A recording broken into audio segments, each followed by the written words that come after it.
ವಾರ್ತೆಗಳ ಪ್ರಾಯೋಜಕರು first time in Raichur under water aqua tunnel show ರಾಷ್ಟ್ರೀಯ ಗ್ರಾಹಕರ ಮೇಳ ಪ್ರತಿದಿನ ಸಂಜೆ 4 ಗಂಟೆಯಿಂದ ರಾತ್ರಿ 9:30 near Raj Kamal hotel beside Swagat function hall Goshal road Raichur beside Ganj ಕಲ್ಯಾಣ ಮಂಟಪ Ganj road Raichur visit KTB jewel palace Udayanagar station road Raichur Shri Raghavendra ghee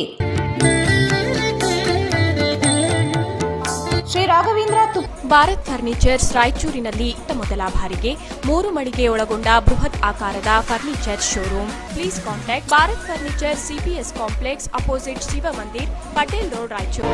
SAK convention hall book now flat 50% discount save of the season with luxury rooms, faculty, fully centralized AC halls, wide parking areas facilities. Visit Shekhar Nagar, IB Road, Raichur. Doctor Rashmi Hosamani ಮತ್ತು doctor Guruprasad Hosamani multi speciality fertility ಮತ್ತು IVF centre, IB ರಸ್ತೆ, mother trust school ಹತ್ತಿರ, Ramalingeshwara layout, Raichur. Adoni Mahaveer enclave Raichur, Mahabaleshwara ಚೌಕ ಹತ್ತಿರ, ಬೆಟ್ಟದೂರು ಆಸ್ಪತ್ರೆ ಹಿಂದುಗಡೆ, ಕುಂಬಾರ ಓಣಿ, ರಾಯಚೂರು. ಪಲ್ಸರ್ ಧಮಾಕ ಆಫರ್, ಥ್ರಿಲ್ಲಿಂಗ್ ಆಫರ್ 10,000 ರೂಪಾಯಿಗಳವರೆಗೆ. ಬಜಾಜ್ ಧಮಾಕ ಆಫರ್, ನಿಮ್ಮ ನೆಚ್ಚಿನ ಬಜಾಜ್ ಬೈಕ್ ಕಡಿಮೆ ಮುಂಗಡ ಪಾವತಿ 999 ರೂಪಾಯಿರಿಂದ ಪ್ರಾರಂಭ.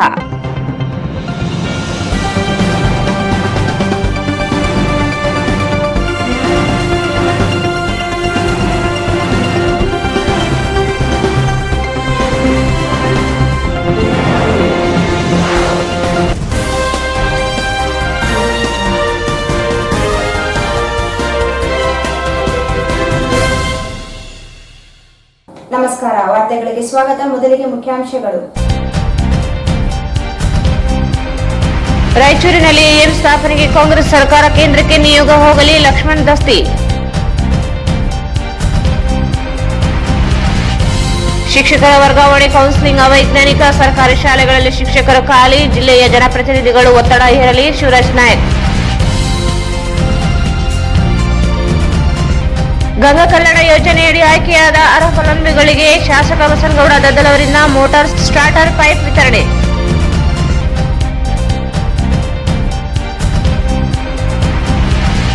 ಹೀರಾ ಗ್ರಾಮ ಪಂಚಾಯಿತಿ ಅಧ್ಯಕ್ಷ ಆಯ್ಕೆಯಲ್ಲಿ ಚುನಾವಣಾಧಿಕಾರಿ ಕುತಂತ್ರ, ಕ್ರಮಕ್ಕೆ ಶಿವರಾಜ್ ನಾಯಕ್ ಆಗ್ರಹ.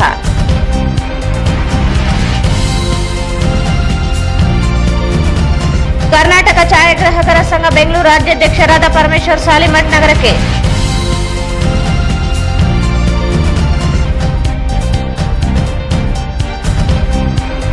ಕರ್ನಾಟಕ ರಾಷ್ಟ್ರ ಸಮಿತಿ ಪಕ್ಷದಿಂದ ಜಿಲ್ಲಾ ಮತ್ತು ತಾಲೂಕು ಪಂಚಾಯಿತಿ ಚುನಾವಣೆಗೆ ಅಭ್ಯರ್ಥಿಗಳು ಕಣಕ್ಕೆ, ಸೋಮಸುಂದರ್.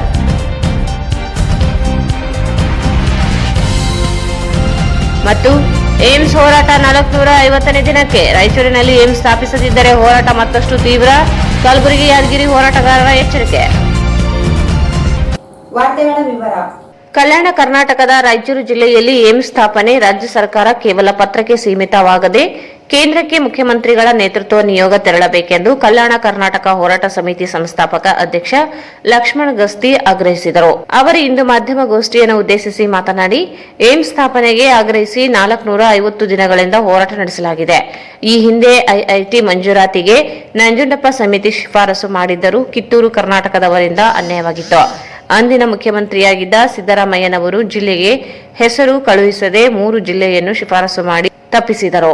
ಈಗಲೂ ಏಮ್ಸ್ ಮಂಜೂರಾತಿ ಬೇಡಿಕೆ ಇಟ್ಟು ಹೋರಾಟ ನಡೆಯುತ್ತಿದ್ದರೂ ಹಿಂದಿನ ಬಿಜೆಪಿ ಸರ್ಕಾರ ವಂಚನೆ ಮಾಡಿತು. ಏಮ್ಸ್ ಮಾದರಿ ಆಸ್ಪತ್ರೆ ಮಾಡುವುದಾಗಿ ಹೇಳಿ ಮೋಸ ಮಾಡಿತು. ಬಸವರಾಜ ಬೊಮ್ಮಾಯಿ ಅವರು ಸಹ ಕಿತ್ತೂರು ಕರ್ನಾಟಕದವರಾಗಿದ್ದರಿಂದಲೇ ಅನ್ಯಾಯವಾಯಿತು. ಏಮ್ಸ್ ಮಂಜೂರಾತಿ ಹೋರಾಟ ಬೆಂಬಲಿಸಿದ್ದ ಕಾಂಗ್ರೆಸ್ ನಾಯಕರು ಏಮ್ಸ್ ಮಂಜೂರಾತಿಗೆ ಬದ್ಧತೆ ತೋರಬೇಕು. ಸಿದ್ದರಾಮಯ್ಯನವರು ಈಗಾಗಲೇ ಕೇಂದ್ರಕ್ಕೆ ಪತ್ರ ಬರೆದಿದ್ದಾರೆ. ಅಷ್ಟೇ ಸೀಮಿತವಾಗದೆ ಕೇಂದ್ರಕ್ಕೆ ನಿಯೋಗ ತೆರಳಲು ಮುಂದಾಗಬೇಕೆಂದರು. 371 ಜೆ ಕಲಂ ವಿಶೇಷ ಸ್ಥಾನಮಾನ ದೊರಕಿ 10 ವರ್ಷಗಳು ಕಳೆದಿವೆ. ಆದರೆ ಪ್ರತ್ಯೇಕ ಸಿಬ್ಬಂದಿ ನೀತಿಯೇ ರೂಪಿತವಾಗಿಲ್ಲ. 7 ಜಿಲ್ಲೆಗಳ ಅಭಿವೃದ್ಧಿಗೆ ವೈಜ್ಞಾನಿಕವಾಗಿ ಕ್ರಿಯಾ ಯೋಜನೆ ರೂಪಿಸಬೇಕೆಂದರು.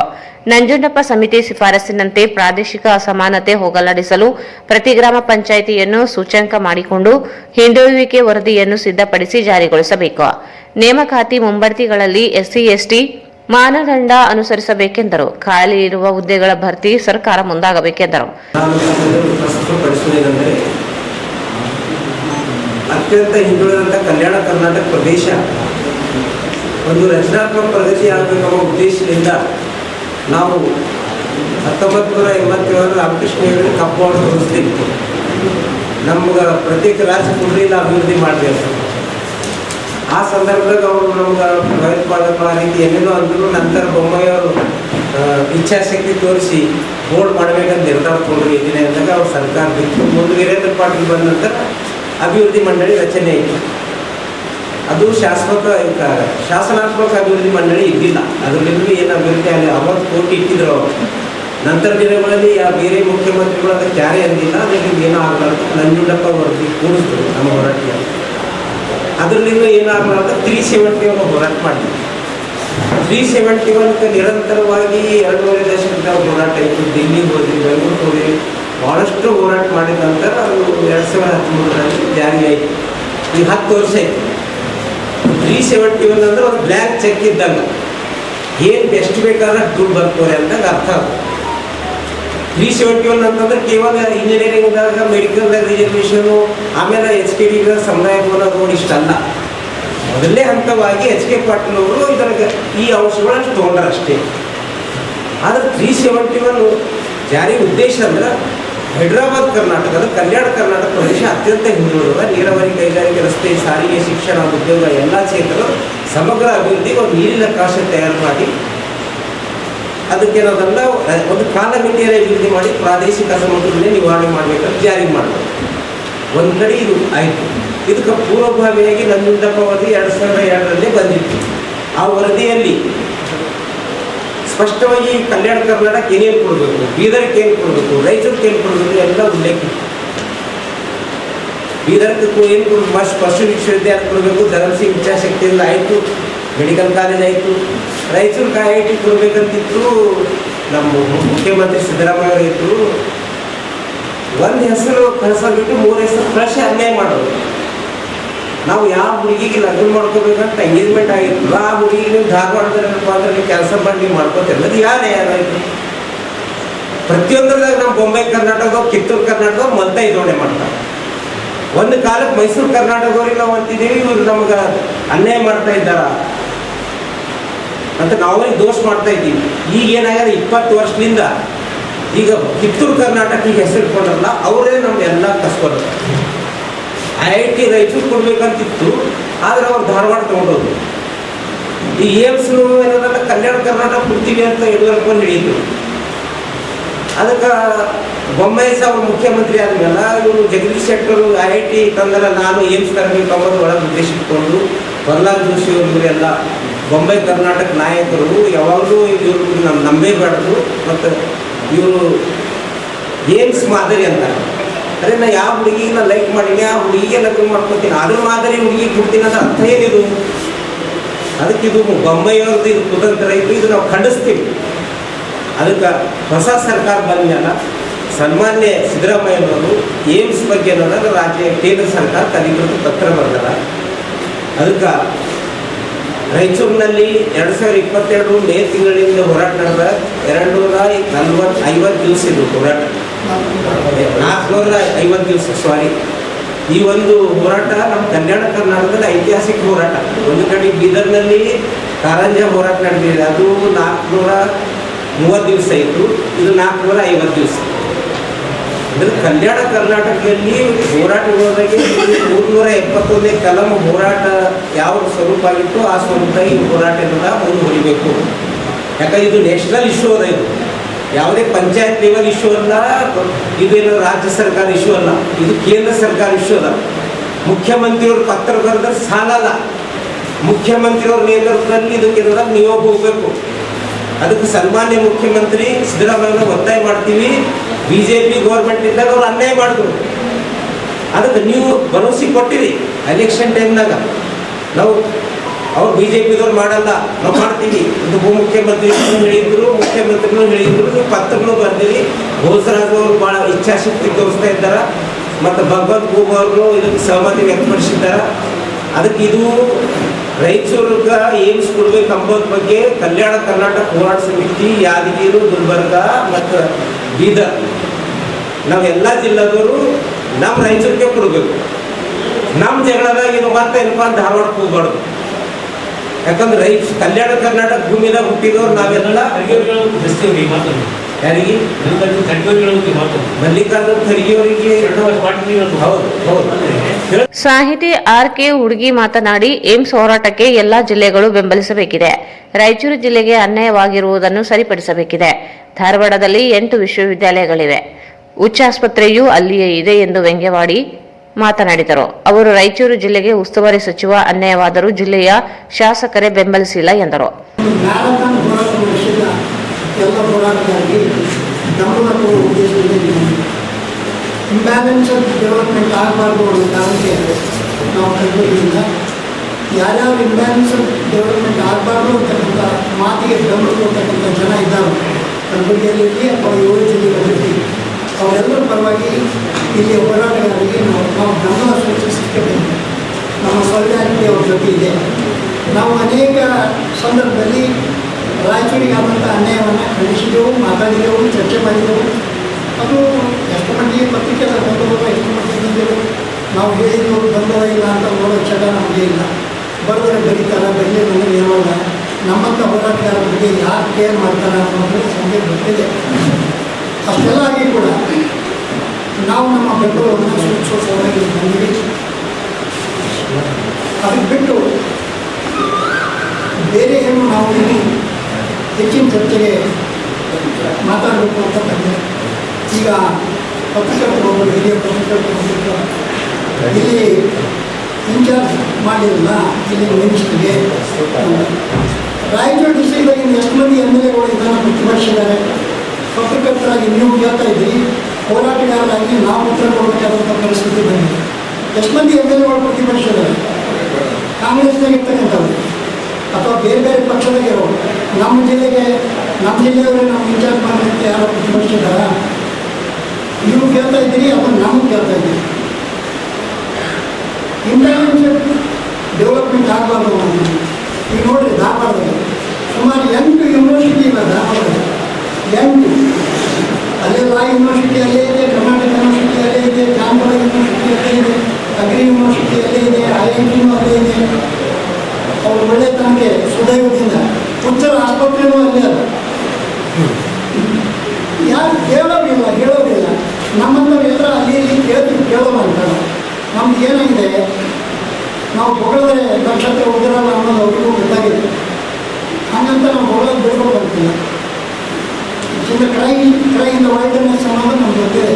But will be having the satisfaction of having cried at least. ನಾವು ಇಲ್ಲಿ ಬಂದು ಗಮನ ಕೊಡ್ತೀವಿ ಅನ್ನೋದರಿಂದ ಏನಾಗಲಿಕ್ಕಿಲ್ಲ, ಆಮೇಲೆ. ಆದರೆ ಇಲ್ಲಿ ಬಂದು ಗಮನ ಕೊಡ್ತೀವಿ ಅನ್ನೋ ನಮ್ಮ ಮನದ ಮಾತನ್ನು, ನಮ್ಮ ನಿಲುವನ್ನು ಸ್ಪಷ್ಟಪಡಿಸಿದಂಥ ತೃಪ್ತಿ ಆದರೂ ನಮ್ಗೆ ಇರ್ತದೆ ಅನ್ನೋ ಒಂದು ಸಂತೋಷ, ಒಂದು ಸ್ಯಾಟಿಸ್ಫ್ಯಾಕ್ಷನ್ ನಮಗಿದೆ. ಇದರಿಂದ ಏನಾದರೂ ಆಗ್ತಾರೋ ಅಂತ ಈಗಾಗಲೇ ದಸ್ತಿಯವರು ಹೇಳಿದಂಗೆ ಈ ಭಾಗದ ಸಮಸ್ತ ರಾಜಕೀಯ ನಾಯಕರು it's A matter of political will. ನಾವು ಯಾರೋ ಹೊರಟಿಗಾರೋ ಒಂದು 2 ದಿನ ಹೋರಾಟ ಮಾಡಿದ್ರೆ ಆತ್ಮಹತ್ಯೆ ಹಾಗೆ ಆಗೋದಂತಲೇ ಇಲ್ಲ. ಅದಕ್ಕೆ ಪೂರ್ವಭಾವಿಯಾದಂಥ ಭೂಮಿಕೆ ಮಾನಸಿಕ ಸ್ಥಿತಿಯನ್ನು ನಿರ್ಮಾಣ ಮಾಡೋದು ಹೋರಾಟಗಾರರ ಕೆಲಸ. 90ರಿಂದ ಸುಮಾರು 2012 ತನಕ ಹೋರಾಟ ಮಾಡಿದ್ದಕ್ಕೆ ಮುಂದೆ ಖರ್ಗೆ ಅವರ ನೇತೃತ್ವದಲ್ಲಿ 370 ಒಂದು ಅಮೆಂಡ್ಮೆಂಟ್ ಬಂತು. ನಾವು ಯಾರು ಹೋರಾಟ ಮಾಡ್ತಾ ಇದ್ರೆ ಬರ್ಬೇಕಾ ಅಥವಾ ನಾವು ಹಂಗೆ ಹೋರಾಟ ಮಾಡ್ತಾ ನಾವೇ ಎಷ್ಟೇ ಬರೋದಾದ್ರೂ ಕೂಡ ಬರ್ತಿದ್ದಿಲ್ಲ. Because of the political will of those people ಅವ್ರೇನು ಒಂದಿಷ್ಟು ಅಮೆಂಡ್ಮೆಂಟ್ ತಂದರು. ಅಮೆಂಡ್ಮೆಂಟ್ ತಂದದ್ದು ಮೊದಲನೇ ಸ್ಟೆಪ್ ಆಗುತ್ತೆ. ಅಮೆಂಡ್ಮೆಂಟ್ ಮಾಡಿದ ಮಾತ್ರಕ್ಕೆ ಎಲ್ಲ ಉದ್ಧಾರ ಆಗೋಲ್ಲ. ಆಗಿಲ್ಲ ಅನ್ನೋದಕ್ಕೆ ಕಳೆದ 10 ವರ್ಷದ ನಮ್ಮ ಅಭಿವೃದ್ಧಿಯ ವಸ್ತುಸ್ಥಿತಿ ಅದಲ್ಲ, ಅದೇ ಸಾಕ್ಷಿಯಾಗಿದೆ. ಅದಕ್ಕೆ ಹೋರಾಟ ಮಾಡ್ತಾ ಇದ್ದಾರೆ. ಮ್ಯಾರಥಾನ್ ಹೋರಾಟ ಇದೆ. ನಾವು ನಮ್ಮ ಸಾಲಿಡಾರಿಟಿಯನ್ನು ಘೋಷಿಸಲಿಕ್ಕೆ ಬಂದಿದ್ದೇವೆ. ಧನ್ಯವಾದ. ಈ ಸಂದರ್ಭದಲ್ಲಿ ವಿಜಯಕುಮಾರ್ ಪಾಟೀಲ್, ವೈಜನಾಥ್ ಪಾಟೀಲ್, ಜಗದೀಶ್ ಉಪಸ್ಥಿತರಿದ್ದರು.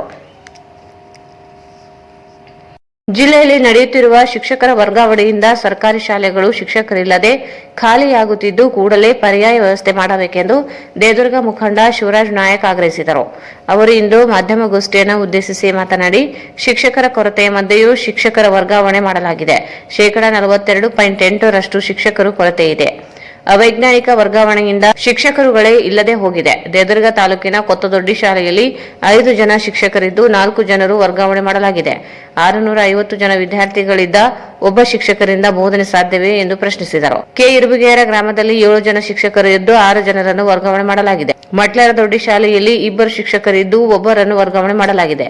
ರಾಮನಾಳದಲ್ಲಿ 2 ಶಿಕ್ಷಕರಲ್ಲಿ ಒಬ್ಬರು ವರ್ಗವಾಗಿ ಒಬ್ಬರು ಮಾತ್ರ ಉಳಿದಿದ್ದಾರೆ. ತಾಲೂಕು ಸೇರಿ ಜಿಲ್ಲೆಯ ಅನೇಕ ತಾಲೂಕುಗಳಲ್ಲಿ ಶಾಲೆಗಳು ಶಿಕ್ಷಕರಿಲ್ಲದೆ ಮುಚ್ಚುವ ಸ್ಥಿತಿಗೆ ಬಂದು ನಿಂತಿದೆ. ಜಿಲ್ಲೆಯ ಎಲ್ಲ ಶಾಸಕರುಗಳು ಸರ್ಕಾರದ ಮೇಲೆ ಒತ್ತಡ ಹಾಕಿ ವರ್ಗಾವಣೆಯಾದ ಶಿಕ್ಷಕರ ಹುದ್ದೆಗೆ ಶಿಕ್ಷಕರನ್ನು ನೇಮಿಸಲು ಒತ್ತಡ ಹಾಕಬೇಕೆಂದರು. ಅತಿಥಿ ಶಿಕ್ಷಕರುಗಳಿಂದ ಕೆಲ ಶಾಲೆಗಳು ನಡೆದಿವೆ. ಕೂಡಲೇ ಶಿಕ್ಷಕರ ವರ್ಗಾವಣೆಯಿಂದ ಶಾಲೆಗಳು ಮುಚ್ಚಿ ಹೋಗುವ ಮುಂಚೆ ಸರ್ಕಾರ ಎಚ್ಚೆತ್ತುಕೊಳ್ಳಬೇಕೆಂದರು. ಸಾಮೂಹಿಕ ವರ್ಗಾವಣೆ ನಡೆದ ಸರ್ 12 ವರ್ಷದ ವರ್ಗಾವಣೆ ಆಗಿರೋದು ಈಗೆಲ್ಲ ನಡೆಸ್ತದೆ. ಈಗ ಹೆಂಗಾಗಿದೆ ಸರ್, ದೇವದುರ್ಗದಲ್ಲಿ ಮತ್ತೆ ಶಿಕ್ಷಕರ ಸಂಖ್ಯೆ ಭಾಳ ಕಮ್ಮಿ ಅದ ಸರ್. ಆ ವೇಕೆನ್ಸಿ ಸರ್ 25% ಕಮ್ಮಿ ಇದ್ದಾಗಲೇ ತನ್ವೀರ್ ಶೇಟ್ ಅವರು ಒಂದು ಕಾನೂನು ಮಾಡಿದ್ರು ಸರ್, 25% ಕಮ್ಮಿ ಇರುವ ತಾಲೂಕುಗಳಿಂದ ಹೋಗಬಾರ್ದು ಅಂತ. ಬಟ್ ಇವಾಗ ನಮ್ಗೆ 42.8% ಕಮ್ಮಿ ಇದೆ ಸರ್. ಅಂದರೆ ನನ್ನ ಹೆಸರು ಶಿವರಾಜ್ ನಾಯ್ಕ ಸರ್, ಅಖಂಡ ಶಿವರಾಜ್ ನಾಯಕ್ ಸರ್, ಅಖಂಡ ದೇವದುರ್ಗ ತಾಲೂಕು ಸರ್ ಸಂಚಾಲಕ ಸರ್. ನಾನು ಏನಂದ್ರೆ ನಮ್ಮ ದೇವದುರ್ಗದಲ್ಲಿ ಶಿಕ್ಷಕರ ಸಂಖ್ಯೆ ಈ ಜಿಲ್ಲೆಯ 5 ತಾಲೂಕುಗಳಿಗಿಂತ ದೇವದುರ್ಗದಲ್ಲಿ ಬಹಳ ಕಮ್ಮಿ ಇದೆ ಸರ್. ಅಂದ್ರೆ ಇವಾಗ 42% ಹೆಚ್ಚು ವೇಕೆನ್ಸಿ ಇದೆ ಸರ್. ಅಂದ್ರೆ ನಮ್ಮಲ್ಲಿ ಶಿಕ್ಷಕರು ವರ್ಗಾವಣೆ ಆಗೋದ್ರಿಂದ ಸರ್ ಶಾಲೆಗಳಲ್ಲಿ ಇವತ್ತು 6 ಜನ 7 ಜನ ಇದ್ದಿರ್ತಕ್ಕಂಥ ಶಿಕ್ಷಕರು ಉಳಿದಿದ್ದಾರೆ ಸರ್. ಸರ್ ಎಕ್ಸಾಂಪಲ್ಗೆ ಕೊತ್ತೇಡ್ ಅಂತ ಒಂದು ಗ್ರಾಮ ಇದೆ ಸರ್, ಅಲ್ಲಿ 5 ಜನ ಗೌರ್ಮೆಂಟ್ ಟೀಚರ್ ಸರ್, ಅಲ್ಲಿ ಸ್ಟ್ರೆಂತ್ ಇರೋರು 650 ಸರ್. ಆದ್ರೆ ಈಗ ಸರ್ ಏನಾಗಿದೆ ಅಂದ್ರೆ ಒಬ್ಬರು ಟೀಚರ್ ಹೋದಾರೆ ಸರ್, 4 ಜನ ಟ್ರಾನ್ಸ್ಫರ್ ಆಗಿದೆ ಸರ್. ಅಲ್ಲಿ 650 ಜನಗಳಿಗೆ ಮಕ್ಕಳಿಗೆ ಶಿಕ್ಷಣ ಕೊಡೋದಿಲ್ಲ ಸರ್. ಇರುಗೇರದಲ್ಲಿ ಸರ್ 7 ಜನ ಶಿಕ್ಷಕರು ಸರ್, ಅಲ್ಲಿ 6 ಜನ ಹೋಗಿದ್ದಾರೆ ಸರ್. ಇರುಗೇರ ಸರ್, ಕೆ ಇರುಗೇರ 6 ಜನ ಹೋಗಿದ್ದಾರೆ ಸರ್, ಅಲ್ಲಿ ಒಬ್ಬರೇ ಹೋಗಿದ್ದಾರೆ ಸರ್. ಸರ್ ಮಟ್ಲಾರ್ದೊಡ್ಡಿ ಅಂದ್ರೆ ಒಂದು ದೊಡ್ಡ ಇದೆ ಸರ್, ಅಲ್ಲಿ 2 ಗೌರ್ಮೆಂಟ್ ಟ್ರಾನ್ಸ್ ಸರ್, 2 ಕೂಡ ಟ್ರಾನ್ಸ್ಫರ್ ಆಗಿದೆ ಸರ್. ಒಬ್ಬರು ಮಾತೃ ಶಾಲೆ ಹೋಗಿದ್ದಾರೆ ಸರ್, ಡೆಪ್ಯುಟೇಷನ್ ಬಂದವರು ಎಲ್ಲರೂ ಮಟ್ಲಾರ್ದೊಡ್ಡಿ ಸರ್.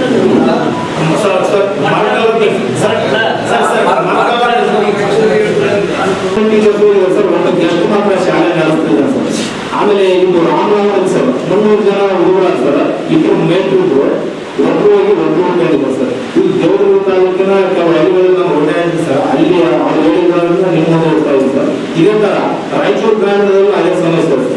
ಸಿನ್ನೂರಲ್ಲಿ ಸ್ವಲ್ಪ ಜಾಸ್ತಿ ಇದೆ ಸರ್, ರಾಯಚೂರು ಗ್ರಾಮೀಣ ದೇವದುರ್ಗ ನಿಂಗಸೂರಲ್ಲಿ ಬಹಳ ಕೊರತೆ ಇದೆ ಸರ್.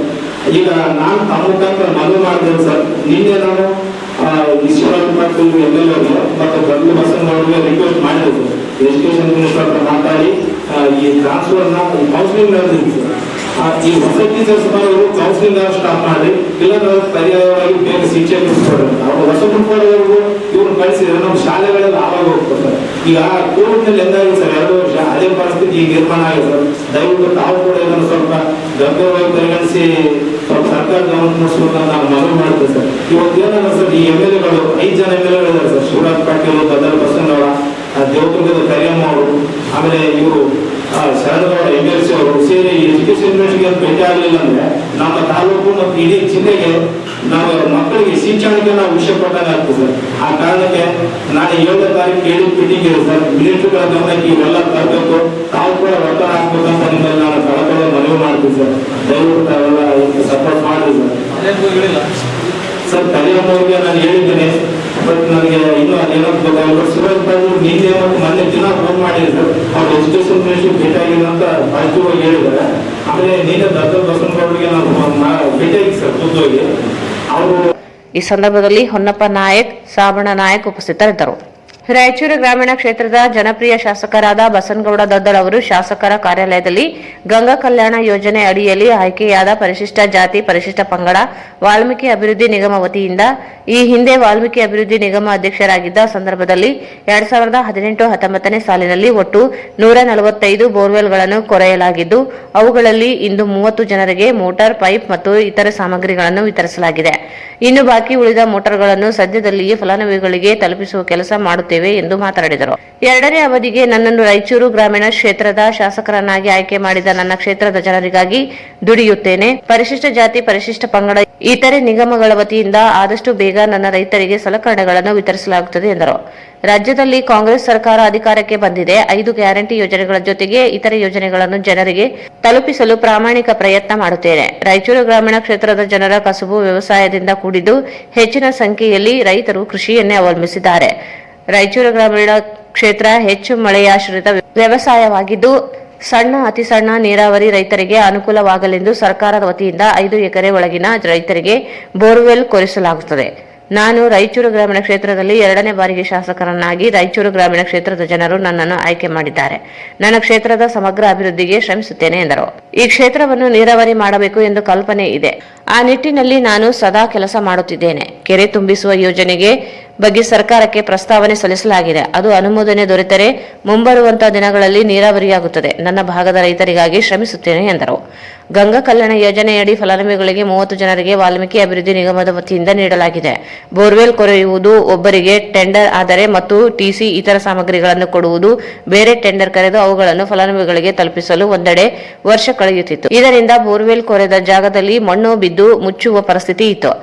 ಈ ಹಿಂದೆ ಸಮ್ಮಿಶ್ರ ಸರ್ಕಾರದ ಅವಧಿಯಲ್ಲಿ ಸರ್ಕಾರದಲ್ಲಿ ನಾನು ಶಾಸಕನಾಗಿ ಸರ್ಕಾರಕ್ಕೆ ಮನವಿ ಸಲ್ಲಿಸಿ ಈ ರೀತಿ ಬಿಡಿಬಿಡಿಯಾಗಿ ಟೆಂಡರ್ ಕರೆದು ಹಂಚಿಕೆ ಮಾಡಿದರೆ ರೈತರಿಗೆ ತುಂಬಾ ತೊಂದರೆಯಾಗುತ್ತದೆ. ಬೋರ್ವೆಲ್ ಕೊರೆಯುವುದು, ಟಿಸಿ ಮತ್ತು ಪೈಪ್ ಇತರೆ ಸಾಮಗ್ರಿಗಳನ್ನು ಒಬ್ಬರಿಗೆ ಟೆಂಡರ್ ಮಾಡಬೇಕು ಎಂದು ಪ್ರಸ್ತಾವನೆ ಸಲ್ಲಿಸಿದೆ.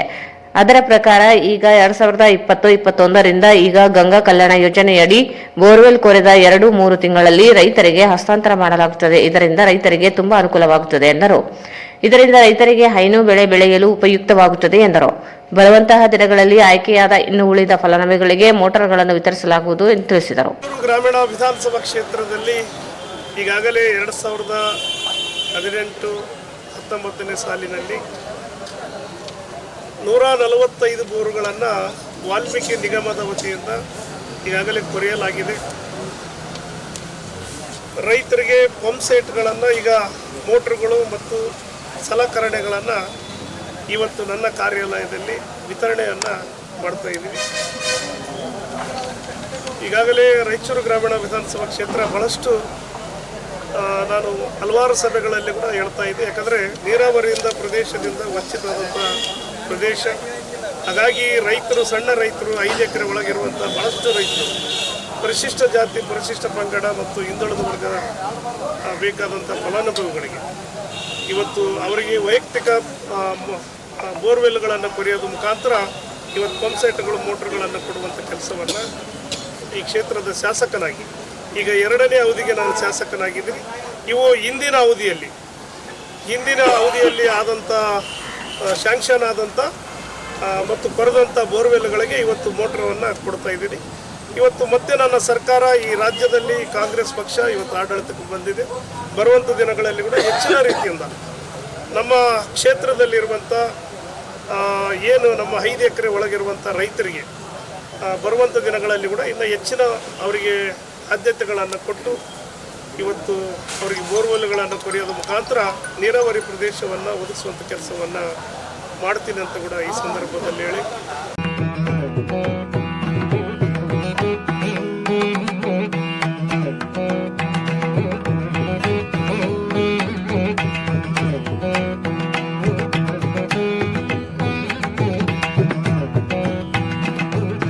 ಈಗ ಜಾಹೀರಾತು. ನಗರದ ಪ್ರತಿಷ್ಠಿತ ಬಡಾವಣೆಗಳಲ್ಲಿ ಒಂದಾದ ಕುಂಬಾರ ಓಣಿಯಲ್ಲಿ ನಿರ್ಮಿಸಲಾದ ಆಧುನಿ ಮಹಾವೀರ್ ಎನ್ಕ್ಲೇವ್ ರಾಯಚೂರ್. ಇದು ನಗರದ ಹೃದಯ ಭಾಗದಲ್ಲಿ ಇದ್ದು ಮುಖ್ಯ ರಸ್ತೆಯಿಂದ ಕೇವಲ 150 ಮೀಟರ್ ಇದೆ. ಫ್ಲಾಟ್ಗಳ ಸರಿಯಾದ ವೀಕ್ಷಣೆಗಾಗಿ ಸೈಟ್ಗೆ ಭೇಟಿ ನೀಡಿ. ಸೌಲಭ್ಯಗಳು: 3 BHK ಫ್ಲಾಟ್ಗಳು, 2 BHK ಫ್ಲಾಟ್ಗಳು ಮತ್ತು 2 ಲಿಫ್ಟ್ಗಳು ಹೊಂದಿದ್ದು ಹಾಗೂ ಜನರೇಟರ್ ಬ್ಯಾಕಪ್ ಕೂಡ ಇದೆ. ಫೈರ್ ಸೇಫ್ಟಿ ಪೈಪ್ಲೈನ್ ಜೊತೆಗೆ 24 ಗಂಟೆ ನೀರಿನ ಸೌಲಭ್ಯವಿದ್ದು ವಿಶಾಲವಾದ ಪಾರ್ಕಿಂಗ್ ವ್ಯವಸ್ಥೆ ಮಾಡಲಾಗಿದೆ. ಜೊತೆಗೆ ಸೂಕೋ ಬ್ಯಾಂಕ್ನಿಂದ ಸಾಲದ ಸೌಲಭ್ಯ ವ್ಯವಸ್ಥೆ ಇದೆ. ನೋಂದಣಿಗಾಗಿ ಹಿಂದೆ ಸಂಪರ್ಕಿಸಿ Santosh Jain 9845151555.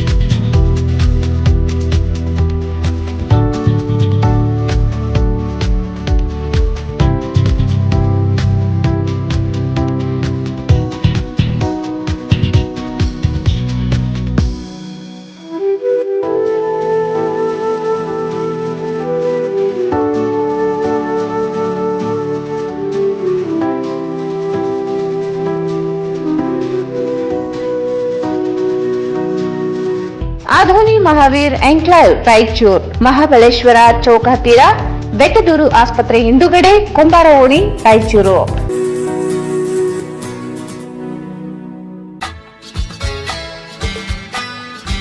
Raichur's biggest jewel palace. All types of jewelries available in only KTB Jewel Palace. 916 Allmark Gold Jewelries available.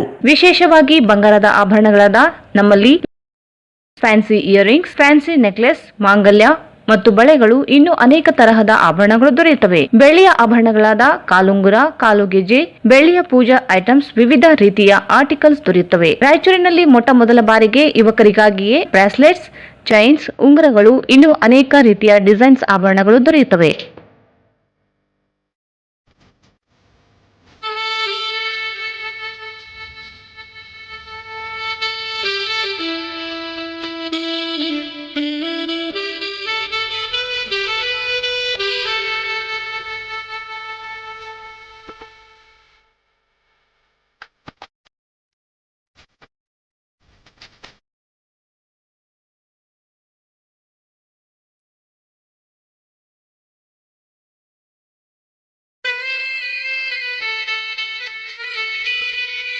Visit KTB Jewel Palace, Udayanagar, Station Road, Raichur. Mobile 8123-535300.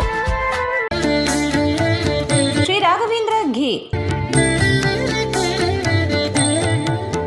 Sri Raghavendra Tupa, Sri Raghavendra Ghee.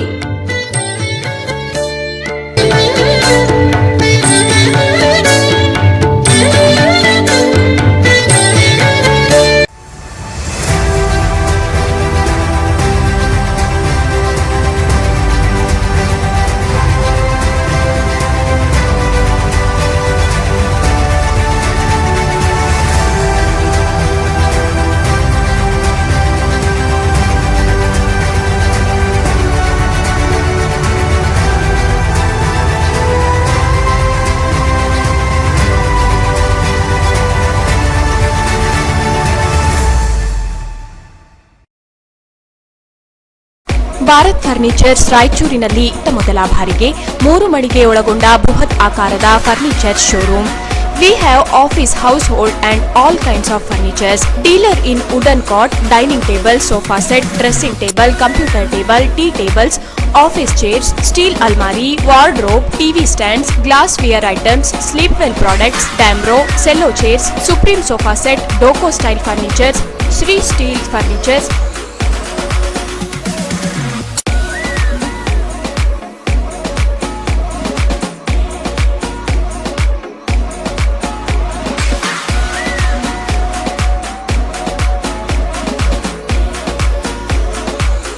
For more details, please contact Bharat Furniture CPS Complex opposite Shiva Mandir, Patel Road, Raichur. Mobile number 9880240959, 9880240956, 8892589596. SAK Convention Hall. Book now, flat 50% discount. Save of the season. With luxury rooms, faculty, fully centralized AC halls, wide parking areas, facilities. Visit Shekhar Nagar, IB Road, Raichur. Visit SAK Convention Hall, Shekhar Nagar, IB Road, Raichur. ನಿಮ್ಮ ಯಾವುದೇ ಶುಭ ಕಾರ್ಯಕ್ರಮಗಳು ನಿಮ್ಮ ನೆನಪಿನಲ್ಲಿ ಉಳಿಯಬೇಕೇ? ಪ್ರಪ್ರಥಮ ಬಾರಿಗೆ ರಾಯಚೂರು ನಗರದಲ್ಲಿ ಅತ್ಯಂತ ವೈಭವವಾಗಿ ಆಚರಿಸಲು ವಿಶಾಲವಾದ ಕನ್ವೆನ್ಷನ್ ಹಾಲ್, ಅದು SAK convention hall. We decorate, you celebrate. ಸಂಪೂರ್ಣ ಏರ್ ಕಂಡೀಷನರ್ ಹಾಲ್ ಇದಾಗಿದ್ದು 600 ರಿಂದ 800 ಆಸನಗಳನ್ನು ಹೊಂದಿದ್ದು ಪ್ರತ್ಯೇಕವಾದ ಡೈನಿಂಗ್ ಹಾಲ್ ಹೊಂದಿದೆ. ನಮ್ಮಲ್ಲಿ naming ceremony, engagement, marriage, reception, college seminars, corporate events, product launching, brand promotion, get together parties, ಇನ್ನು ಹಲವು ರೀತಿಯ ಫಂಕ್ಷನ್ಸ್ ಇಲ್ಲಿ ಮಾಡಬಹುದು. ವಿಶಾಲವಾದ ಪಾರ್ಕಿಂಗ್ ವ್ಯವಸ್ಥೆ ಹೊಂದಿದ್ದು ರೈಲ್ವೆ ಸ್ಟೇಷನ್ ಮತ್ತು bus ಸ್ಟ್ಯಾಂಡ್ಗೆ ಹತ್ತಿರವಿದೆ.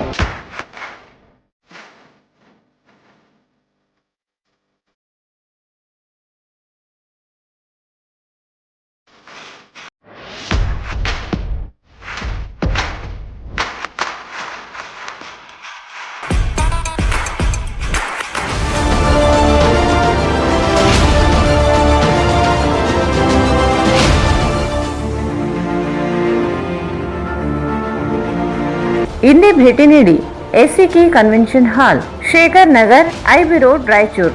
Mobile 9483770202. Hosamani multi speciality fertility ಮತ್ತು IVF ಸೆಂಟರ್.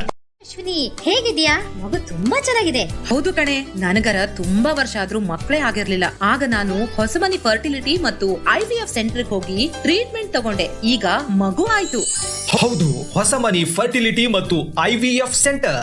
ಇಲ್ಲಿ ದೊರೆಯುವ ಸೌಲಭ್ಯಗಳು: ಓವ್ಯುಲೇಷನ್, ಅಂಡೋತ್ಪತ್ತಿ, ಇಂಡಕ್ಷನ್, IUI, IVF, ICSI, ಪುರುಷ ಬಂಜೆತನ ಚಿಕಿತ್ಸೆ, TECA, PESA, ಫಲವತ್ತತೆ ಸಂರಕ್ಷಣಾ ಚಿಕಿತ್ಸೆ, ಹಿಸ್ಟರೋಸ್ಕೋಪಿ, ಲ್ಯಾಬ್ರೋಸ್ಕೋಪಿ, ನಿಯಮಿತ ANC ತಪಾಸಣೆ ಮತ್ತು ವಿತರಣೆ, ಅಲ್ಟ್ರಾಸೋನೋಗ್ರಫಿ, 24 ಗಂಟೆಗಳ ಲ್ಯಾಬ್ ಸೌಲಭ್ಯಗಳು ಮತ್ತು ICU, NICU ಸೆಟಪ್. ಹಿಂದೆ ಸಂಪರ್ಕಿಸಿ ಡಾಕ್ಟರ್ ರಶ್ಮಿ ಹೊಸಮನಿ ಮತ್ತು doctor Guruprasad Hosamani. Hosamani multi speciality fertility ಮತ್ತು IVF ಸೆಂಟರ್, IB ರಸ್ತೆ, ಮದರ್ ಟ್ರಸ್ಟ್ ಸ್ಕೂಲ್ ಹತ್ತಿರ, ರಾಮಲಿಂಗೇಶ್ವರ ಲೇಔಟ್, ರಾಯಚೂರು. ಕರೆ ಮಾಡಿ 8971034723 ಮತ್ತು 9663556077. ಬಿಲ್ಲಿಂಗ್ ಆಫರ್ 10,000 ರೂಪಾಯಿಗಳವರೆಗೆ. ಪಲ್ಸರ್ NS 125cc 95% ಸಾಲ ಸೌಲಭ್ಯ. ಪಲ್ಸರ್ P150 48 ತಿಂಗಳ ಕಂತುಗಳು ಮಾತ್ರ. ಪಲ್ಸರ್ N160 6,000 ರೂಪಾಯಿಗಳವರೆಗೆ ಉಳಿತಾಯ. ಪಲ್ಸರ್ 150 TD ಸೀಮಿತ ಅವಧಿಯವರೆಗೆ ಮಾತ್ರ. ಹಿಂದೆ ಎಂದು ಇರದ, ಮುಂದೆಂದೂ ಇರದ ಬಜಾಜ್ ಧಮಾಕ ಆಫರ್. ನಿಮ್ಮ ನೆಚ್ಚಿನ ಬಜಾಜ್ ಬೈಕ್ ಕಡಿಮೆ ಮುಂಗಡ ಪಾವತಿ 999 ರೂಪಾಯಿರಿಂದ ಪ್ರಾರಂಭ. CT 110A ಕಡಿಮೆ ಡೌನ್ ಪೇಮೆಂಟ್ 999 ರೂಪಾಯಿ ಮಾತ್ರ. ನ್ಯೂ ಪ್ಲಾಟಿನಾ 110 ABS 1999 ರೂಪಾಯಿ ಮಾತ್ರ. ಪಲ್ಸರ್ 125 2,999 ರೂಪಾಯಿ ಮಾತ್ರ.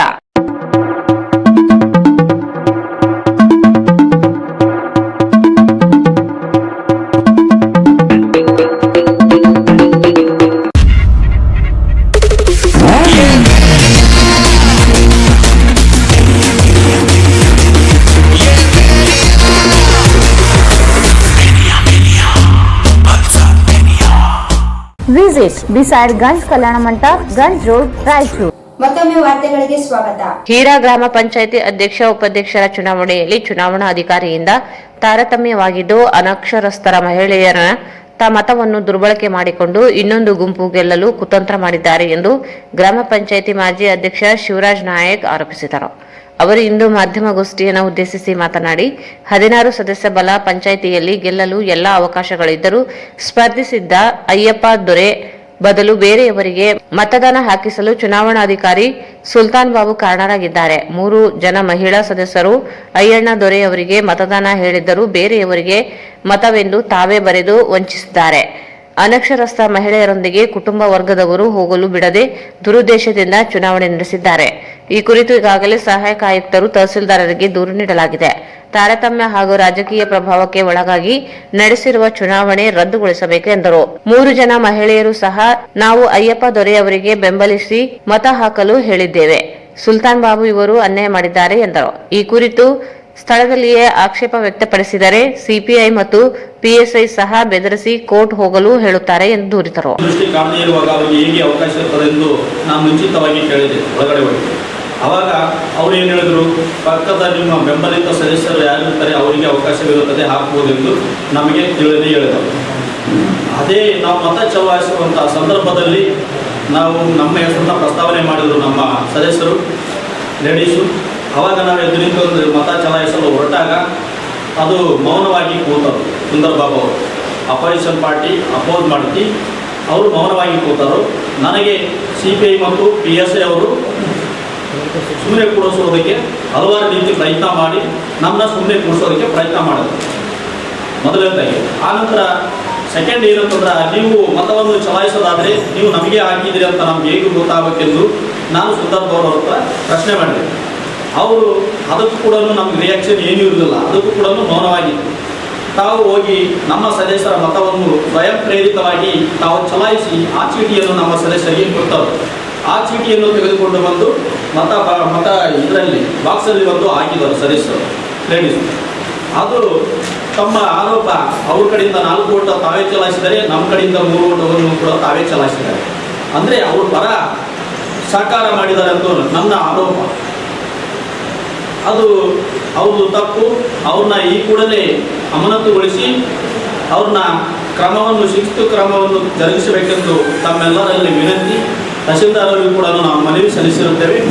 ಆನಂತರ AC ಸಾಹೇಬರಿಗೂ ಕೂಡ ಈ ಕೂಡಲೇ ಮನವಿ ಸಲ್ಲಿಸುತ್ತೇವೆ. ಆದರೂ ತಾವು ಶಿಸ್ತು ಕ್ರಮವನ್ನು ಜರುಗಿಸಿ ನಮ್ಮ ಮರುಮತವನ್ನು ಮಾಡಲು ಅವಕಾಶ ಮಾಡಿಕೊಡಬೇಕೆಂದು ತಮ್ಮೆಲ್ಲರಲ್ಲಿ ವಿನಂತಿ. ನಾವು 8 ಜನ ಸದಸ್ಯರ ಬಲವಿತ್ತು. ನಾವು ಮುಂಚಿತವಾಗಿ 2 ಸದಸ್ಯರನ್ನು ನಮ್ಮ ಪರ ಮಾಡಿಕೊಂಡಿದ್ವಿ. ಕೇಸ್ ಮುಖಾಂತರ ಅವರು ಪಡೆದಿದ್ದರು. ಅದು ಕೂಡ ಅದರಲ್ಲಿ ಕೂಡ ನಮ್ಮ ವಂಚನೆ ಆಗಿತ್ತು. ಅದೇ ಮತ ನಮ್ಮ ಕಡೆ ಬರ್ತದನ್ನ ಆಶೆ ಭಾವನೆಯಲ್ಲಿ ನಾವಿದ್ವಿ. ಉಪಾಧ್ಯಕ್ಷರಿಗೆ ಸಮಾನವಾಗಿ ನೀವು ಮತ ಚಲಾಯಿಸಿಕೊಡ್ರಿ ಅಧಿಕಾರಿಗಳೇ, ನಾವು ಸದಸ್ಯರೇ ಚಲಾಯಿಸ್ತಾರಂದಾಗ ಸಂಪೂರ್ಣವಾಗಿ 8 ಜನ ಸದಸ್ಯರದ್ದು ಮತವನ್ನು ನಮಗೆ ಬಂದಿದೆ. ಅಧ್ಯಕ್ಷರಲ್ಲಿ ಮಾತ್ರ 3 ಮತವನ್ನು ನಮ್ಮ ಕಡೆಯಿಂದ ಅವ್ರ ಪರವಾಗಿ ಮತವನ್ನು ಚಲಾಯಿಸಿದ್ದಾರೆ ಅಂತ ನನ್ನ ಆರೋಪ.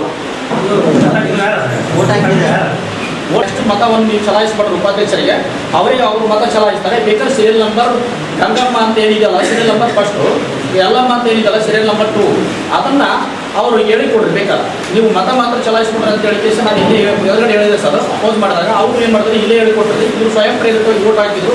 ಅವಾಗ 8 ಮತವನ್ನು ನಮ್ಗೆ ಸಂಪೂರ್ಣವಾಗಿ ಬಂತು ಸರ್. ಅದರಿಂದ ನಮ್ಗೆ ಅನುಮಾನಕ್ಕೆ ಸೃಷ್ಟಿ ಮಾಡಿಕೊಟ್ಟಂತೆ ಆಗಿದೆ ಸರ್. ಮೊದಲೇ ಮತ ಅವರು ಚಲಾಯಿಸಿದ್ರು ಸರ್. 7 ಮತನ ಅವ್ರು ಚಲಾಯಿಸ್ತಾರೆ ಸರ್ ಸ್ವಯಂ ಪ್ರೇರಿತವಾಗಿ. ವಿಡಿಯೋ ಇದೆ ಸರ್, ವಿತ್ ರೆಕಾರ್ಡ್ ಇದೆ ಸರ್ ಮಾಡೋರು. ಆದರೆ ಮತ ಇವ್ರಿಗೆ ಹಾಕಿದಾರೆ ಅಂತ ಕಾಣಿಸೋದಿಲ್ಲ ಸರ್. ಏನು ಮುಂದೆ ಏನು ಮಾಡ್ತಾರೆ ಇಷ್ಟೇ ಓಟಿಗೆ ಹೋಗ್ಬೇಕಾದ್ರೆ ದಾರಿಯಲ್ಲಿ ನಾನು ಏನು ಮಾಡೋಕ್ಕಾಗಲ್ಲ. ಕ್ಲಿಯರ್ ಆಗಿ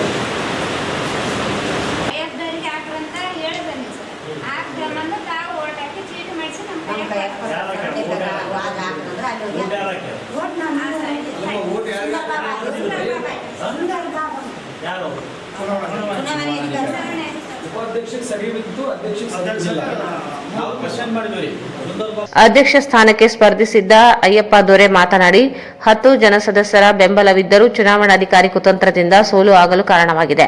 ಮಹಿಳಾ ಸದಸ್ಯರುಗಳಾದ ಮತವನ್ನು ವಿರೋಧಿಸಿ ಗುಂಪಿಗೆ ಸುಲ್ತಾನ್ ಬಾಬು ಹಾಕಿ ವಂಚಿಸಿದ್ದಾರೆ. ಕೂಡಲೇ ಅವರನ್ನು ಅಮಾನತುಗೊಳಿಸಿ ತನಿಖೆ ನಡೆಸಬೇಕೆಂದರು.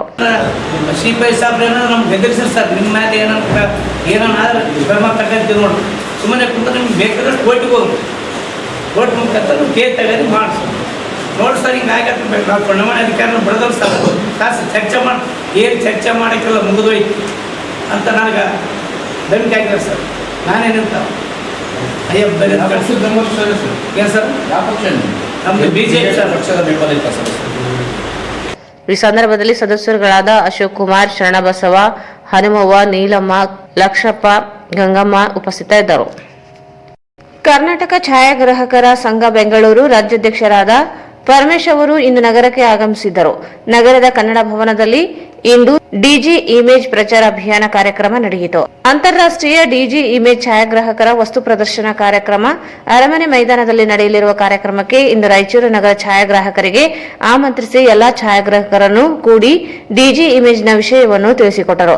ಛಾಯಾಗ್ರಾಹಕರು ಇಟಿಜಿ ಇಮೇಜ್ ವಸ್ತು ಪ್ರದರ್ಶನ ಕಾರ್ಯಕ್ರಮದಲ್ಲಿ ಸಕ್ರಿಯವಾಗಿ ಭಾಗವಹಿಸಿ ಇತ್ತೀಚಿನ ನೂತನ ತಂತ್ರಜ್ಞಾನದ ಕ್ಯಾಮೆರಾಗಳು, ಉಪಕರಣಗಳು ಹಾಗೂ ಕ್ಯಾಮೆರಾ ಸರ್ವಿಸ್ ಇಡಿಜಿ ಇಮೇಜ್ನಲ್ಲಿ ಲಭ್ಯವಿರುವುದನ್ನು ಅವರು ತಿಳಿಸಿಕೊಟ್ಟರು. ನಂತರ ಡಿಜಿ ಇಮೇಜ್ ಪೋಸ್ಟರ್ ಬಿಡುಗಡೆ ಕಾರ್ಯಕ್ರಮ ನಡೆಯಿತು. ನಂತರದಲ್ಲಿ ಸಂಘಗಳಲ್ಲಿ ಬಹಳಷ್ಟು ಬದಲಾವಣೆ ಆಗಬೇಕು, ಸದಸ್ಯರಿಗೆ ಬಹಳಷ್ಟು ಸವಲತ್ತು ಸಿಗಬೇಕು ಅನ್ನೋ ಒಂದು ನಿಟ್ಟಿನಲ್ಲಿ ಎಲ್ಲೆಲ್ಲಿ ಸಂಘಗಳು ರಿನಿವಲ್ ಆಗಿಲ್ಲ ಅವೆಲ್ಲ ರಿನಿವಲ್ ಆಗಬೇಕು. ಅಲ್ಲಿ ಸದಸ್ಯತ್ವ ನೋಂದಣಿ ಆಗ್ತಾ ಇಲ್ಲ, ಅದಾಗಬೇಕು, ರಿನಿವಲ್ ಆಗಬೇಕು.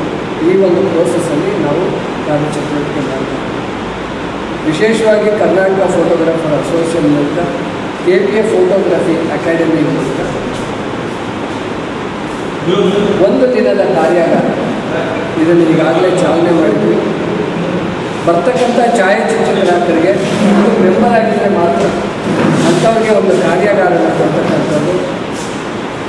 ಅದು ಬರ್ತಕ್ಕಂಥ ಫ್ಯಾಕಲ್ಟಿಗಳು ಏನಿದ್ದಾರೆ ಅವ್ರದ್ದು ಚಾರ್ಜು ಮತ್ತು ಹೋಗ್ಬರೋ ಚಾರ್ಜು ಕೂಡ KPAನೇ ಬರೆಸುತ್ತೆ. ವಿಶೇಷವಾಗಿ ಅಟೆಂಡ್ ಮಾಡ್ತಕ್ಕಂಥ ಪ್ರತಿಯೊಬ್ಬ ಪಾರ್ಟಿಸಿಪೆಂಟ್ಗೂ ಕೂಡ ಸರ್ಟಿಫಿಕೇಟ್ ಕೊಡುವಂಥ ಒಂದು ಕೆಲಸ KPA ಫೋಟೋಗ್ರಫಿ ಅಕಾಡೆಮಿ. ಇನ್ನು ಎರಡನೇದಾಗಿ ಇಡೀ ರಾಜ್ಯಾದ್ಯಂತ ನಾವು ಒಗ್ಗಟ್ಟನ್ನು ಹೆಚ್ಚಿಸಬೇಕು.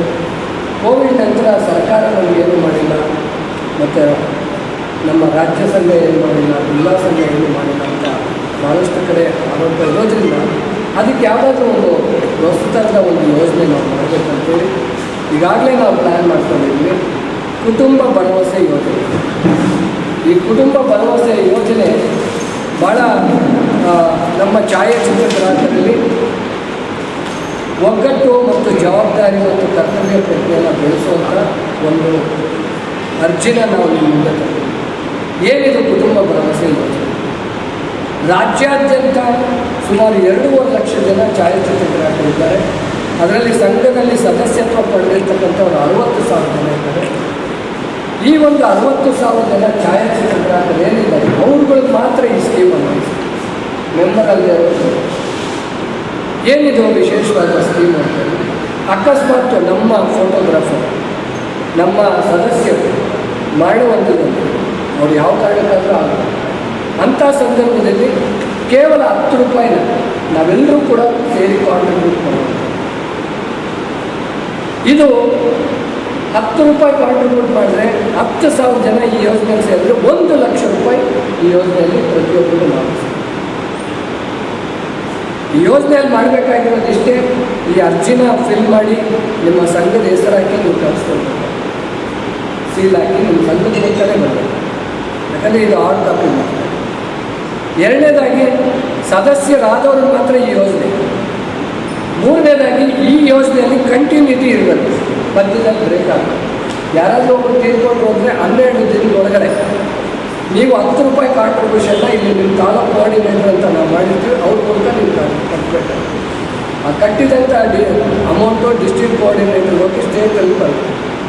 ಮತ್ತು ಆ ಅಮೌಂಟು ನಾವೆಲ್ಲ ಸೇರಿ ನಿಮ್ಮ ಜಿಲ್ಲೆ ಮುಖಾಂತರನೇ ಚೆಕ್ ಮಾಡಿ ಚೆಕ್ ಮುಖಾಂತರ ನಾವು ಕೊಡುವಂಥ ಮಾಡ್ತಾರೆ.